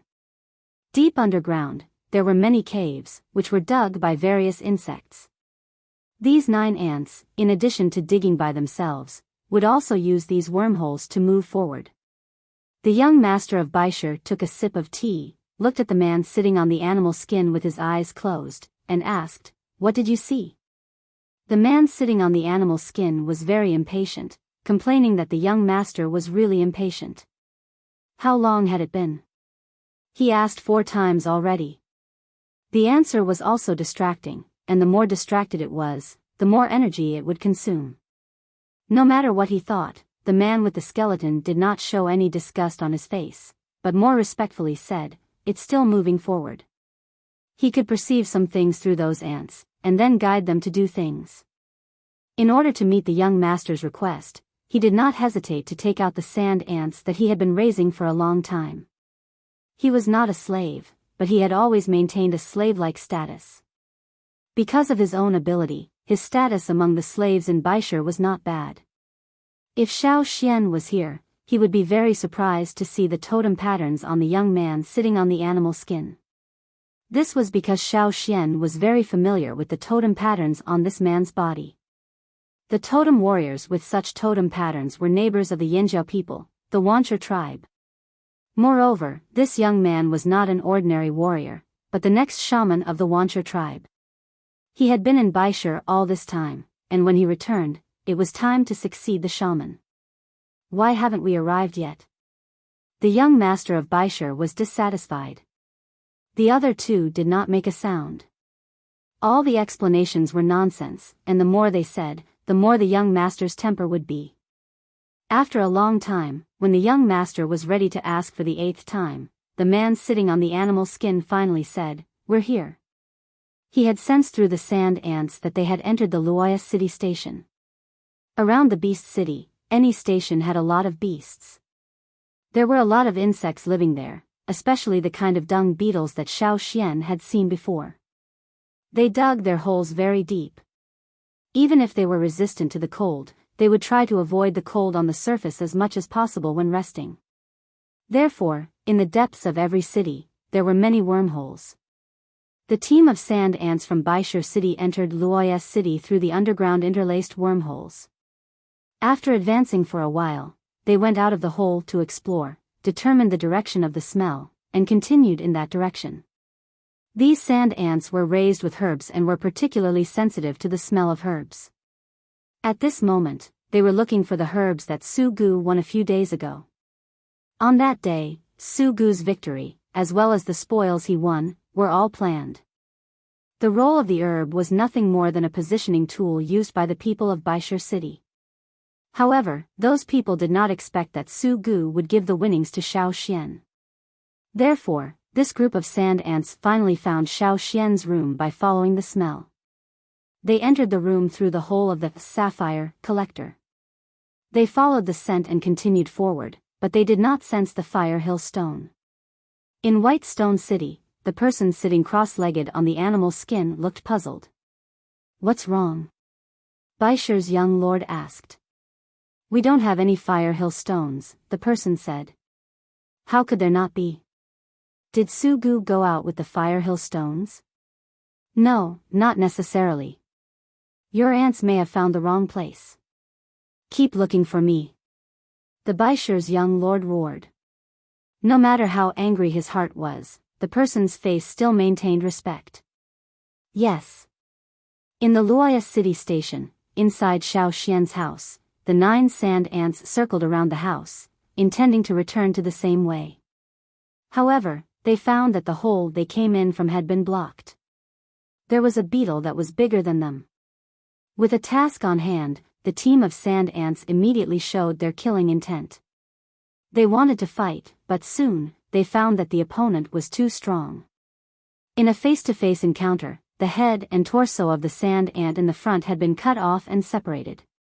In White Stone City, the person sitting on the animal skin had an ugly expression. "What's wrong?" the Baishar's young lord asked. Seeing that the other person did not answer, he got up from the chair, stepped forward a few steps, and continued to ask, "Tell me, what's wrong?" "There is." Poof. The words had not yet been spoken when the person sitting on the animal skin spurted out a mouthful of blood. This time, even the person in the house who had not made a sound could not help but frown.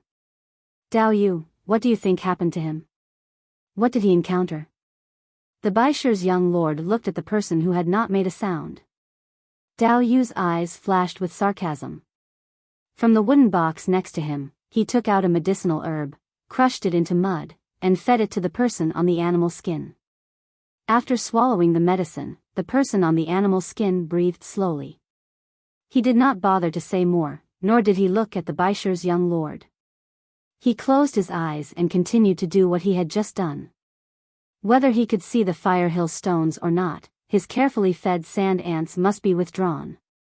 Immediately after the first one, the second and third sand ants had been completely disconnected from his consciousness, which meant that those sand ants were all dead. He could not continue to drag it on. He must let them escape. If a team could not escape, then they would separate and escape. Every single one of them that managed to escape counted. He could not see exactly what the sand ants had encountered. He could only perceive a vague image from his consciousness. It was not a beetle, but something wrapped in flames that looked like a horn. Seeing the Baishar's young lord's angry face and intending to ask, Dao Yu hurriedly said, "Young lord, the situation is different. Do not worry, wait a moment." "Different? What's different? Didn't you say that you can do it?" The Baishar's young lord lifted his leg and kicked the chair next to him, but now there was no other way. He could only wait. In the Luoya city station, the slaves responsible for cleaning up the animal pen and taking care of the riding beasts and fighting beasts found that today, the insects in the animal pen were particularly few. It was rare to see a shadow of a beetle. Did they encounter a natural enemy? However, the task of these slaves was only to take care of the riding beasts and fighting beasts, not pay attention to the insects. Even if they found that the insects were less today, they did not care and continued their task of cleaning up the animal pen. In a place where people did not know, there was a large-scale chase and interception. Of the 9 sand ants, 4 were left in Xiao Xian's house, while the other 5 fled separately. Some went into the hole from which they came, some fled from other places, and then climbed out from the window or the door. After that, they either escaped from the ground or found a hole to escape from underground.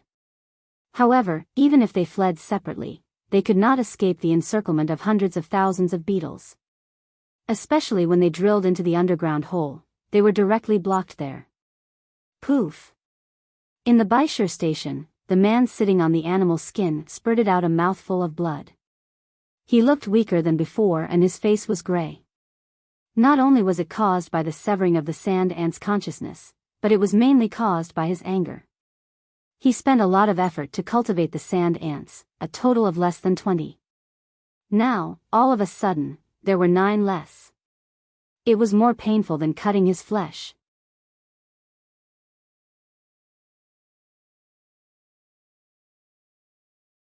Chapter 319.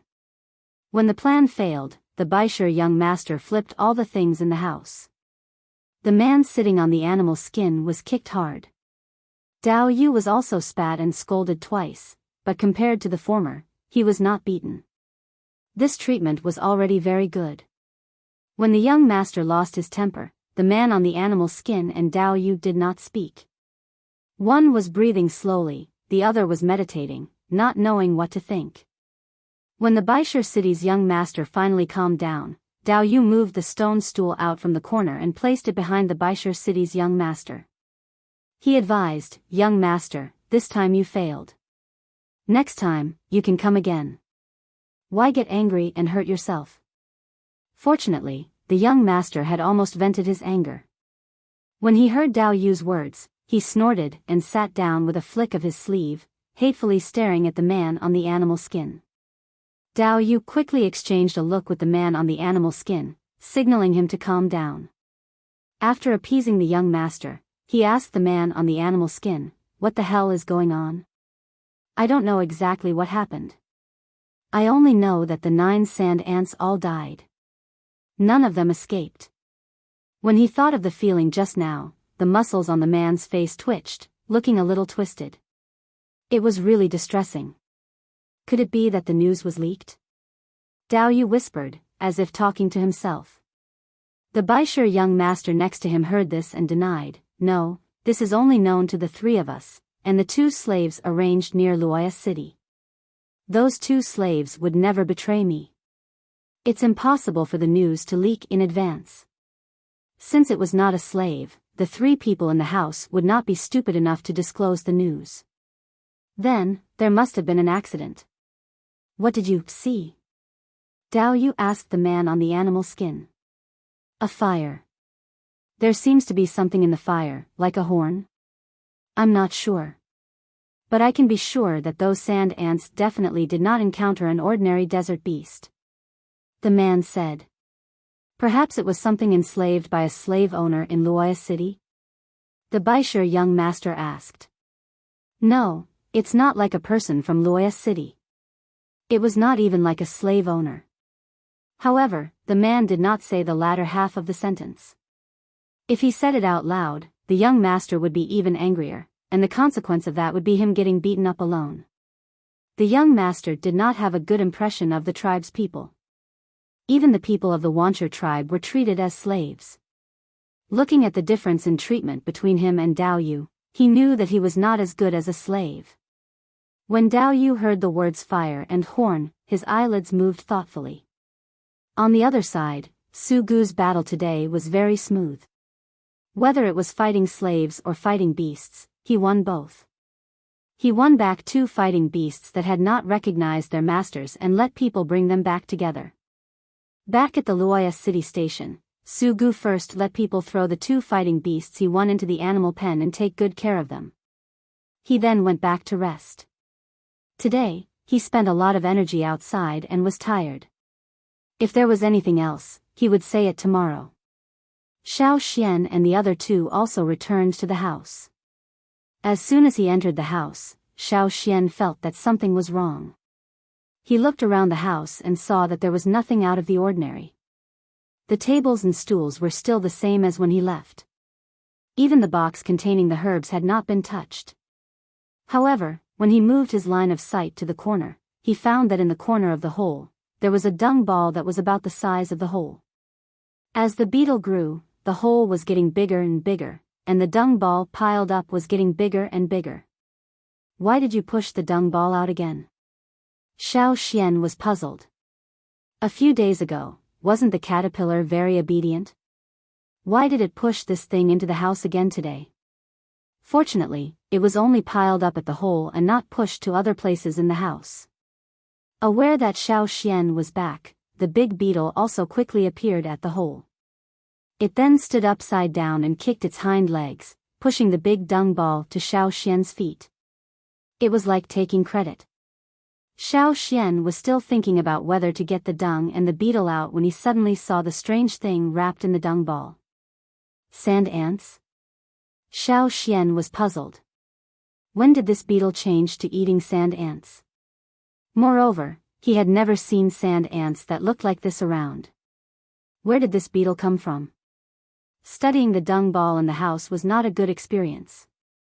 Xiao Xian used a branch to push the dung ball back into the hole in the corner and said to the beetle, "You can enjoy it yourself." Xiao Xian did not understand the reason for the appearance of several broken sand ant corpses, but his heart raised some vigilance. Even if he was not sure whether the appearance of the sand ants was abnormal, it was always good to be careful. If the owner of these sand ants knew that his beloved had been rolled into a dung ball, he did not know whether he would be angry and spit out blood again. But there was no other way. This beetle did not wrap the corpses, it only knew how to roll the dung ball. Unable to determine the reason for the appearance of the sand ants, and unable to get any information from the beetle, Xiao Xian did not think much about it. Instead, he thought about what he saw today. Today, in the beast city, he saw a man from Shaki City enslaving a fighting beast. Xiao Xian had some feelings about this. Su Gu wanted to enslave the two fighting beasts he won, and Xiao Xian just wanted to see it again. He found that there was a difference between the slave owners enslaving people and enslaving beasts. When enslaving beasts, the process was not so complicated. It was just like determining a master-servant relationship.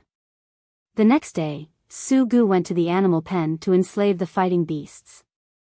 The fighting beasts he used in the beast city were brought by the team, not enslaved by himself.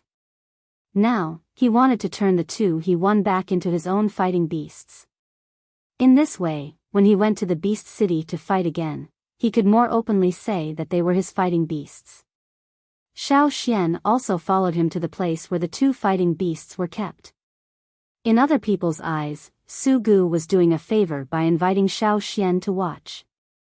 In fact, Su Gu wanted to borrow Xiao Xian's ability. He knew that when Xiao Xian was there, his enslavement would be particularly smooth. The two beasts, one a lizard and one a scorpion, were nearly 2 meters high when they lay on the ground. Su Gu intended to enslave the first lizard beast, which was a little easier. In the animal pen, the two beasts that had not recognized their masters saw someone approaching and showed a vigilant posture. The more aggressive scorpion raised its scorpion tail and bent it forward, facing the direction of the person who came.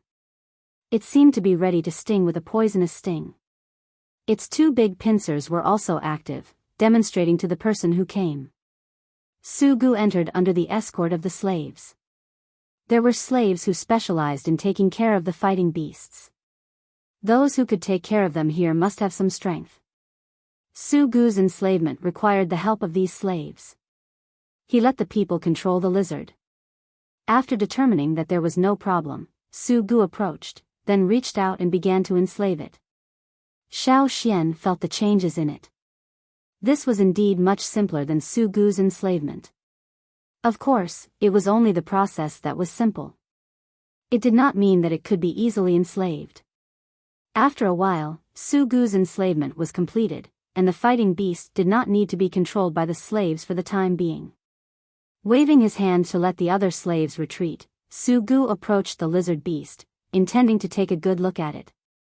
He thought that in a few days, he would use it to fight with people. The slaves surrounded Xiao Xian. No one cared about him. The slaves only needed to ensure the safety of their slave owners. As for Xiao Xian, even if he was stung by the scorpion, they would not look at him more. Xiao Xian went to another animal pen and looked at the big scorpion inside. The scorpion was still on guard against Xiao Xian, seeming to be looking for an opportunity to attack. Xiao Xian looked at the scorpion inside, but his mind recalled the change in energy when Su Gu enslaved the lizard. While he was thinking about the simulation in his mind, Xiao Xian's hands, which were covered by his long sleeves, also appeared a little blue fire. Almost at the moment when the blue flame appeared, the scorpion, which was preparing to attack Xiao Xian, immediately retreated a few steps. Its two big pincers also formed a shield in front of it.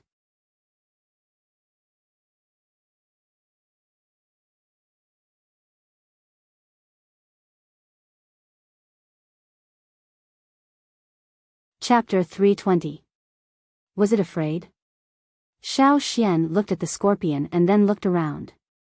Within 10 steps, there was only one person, Xiao Xian. Su Gu was still more than 20 meters away from here, and the slaves were further away.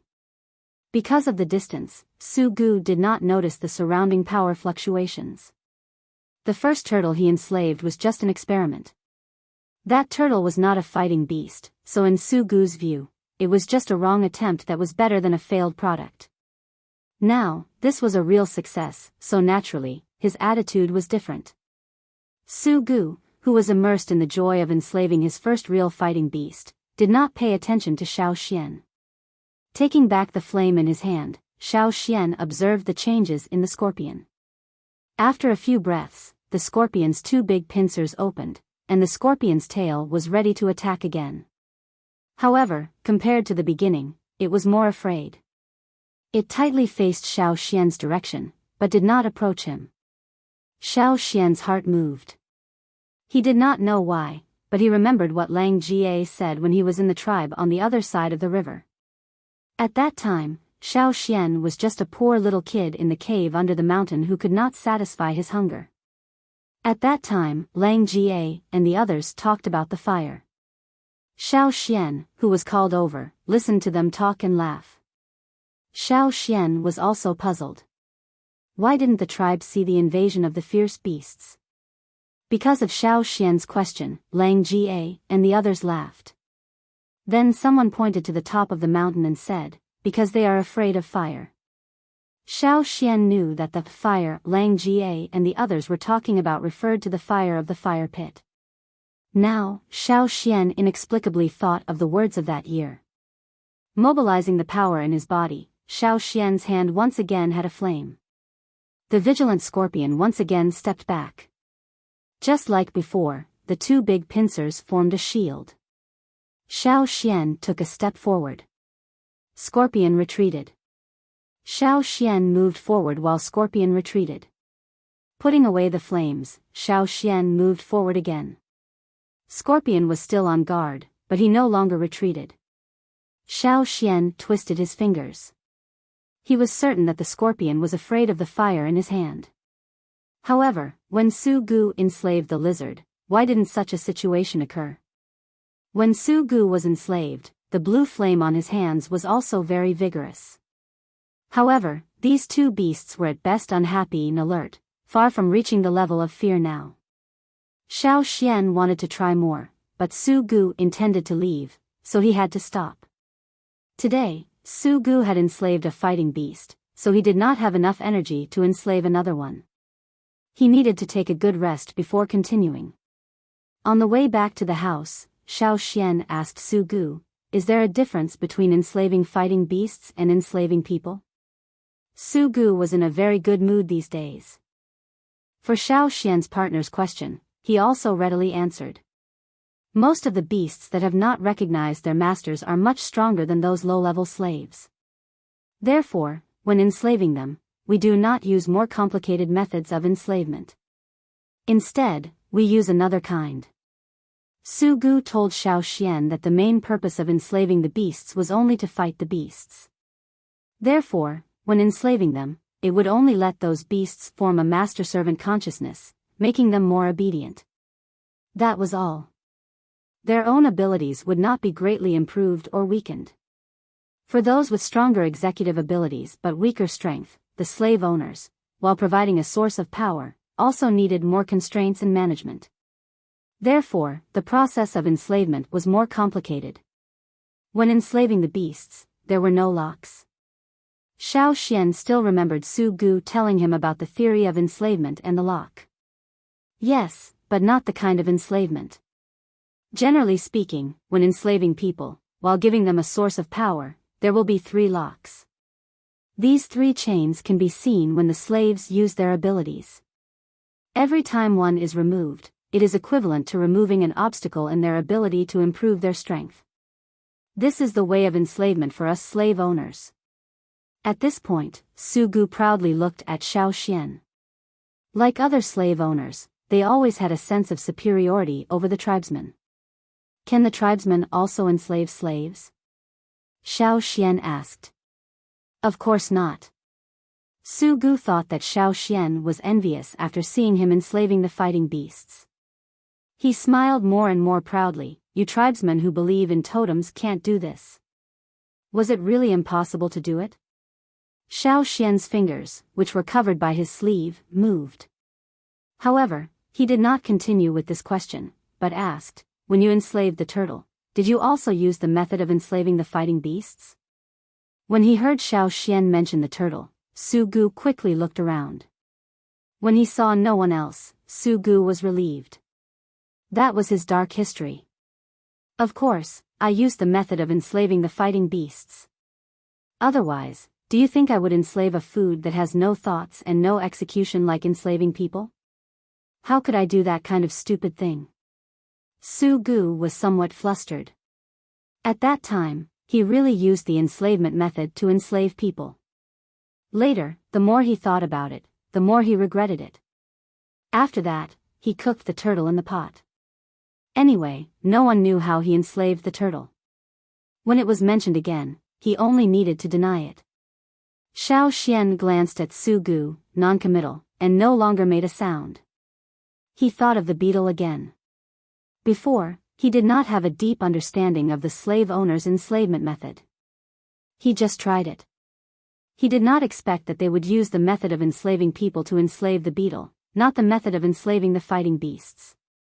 Thinking of the 3 locks that Su Gu said, Xiao Xian returned to the rest house and carefully looked at the beetle. He found that there were not only 3 locks on the beetle, but 5.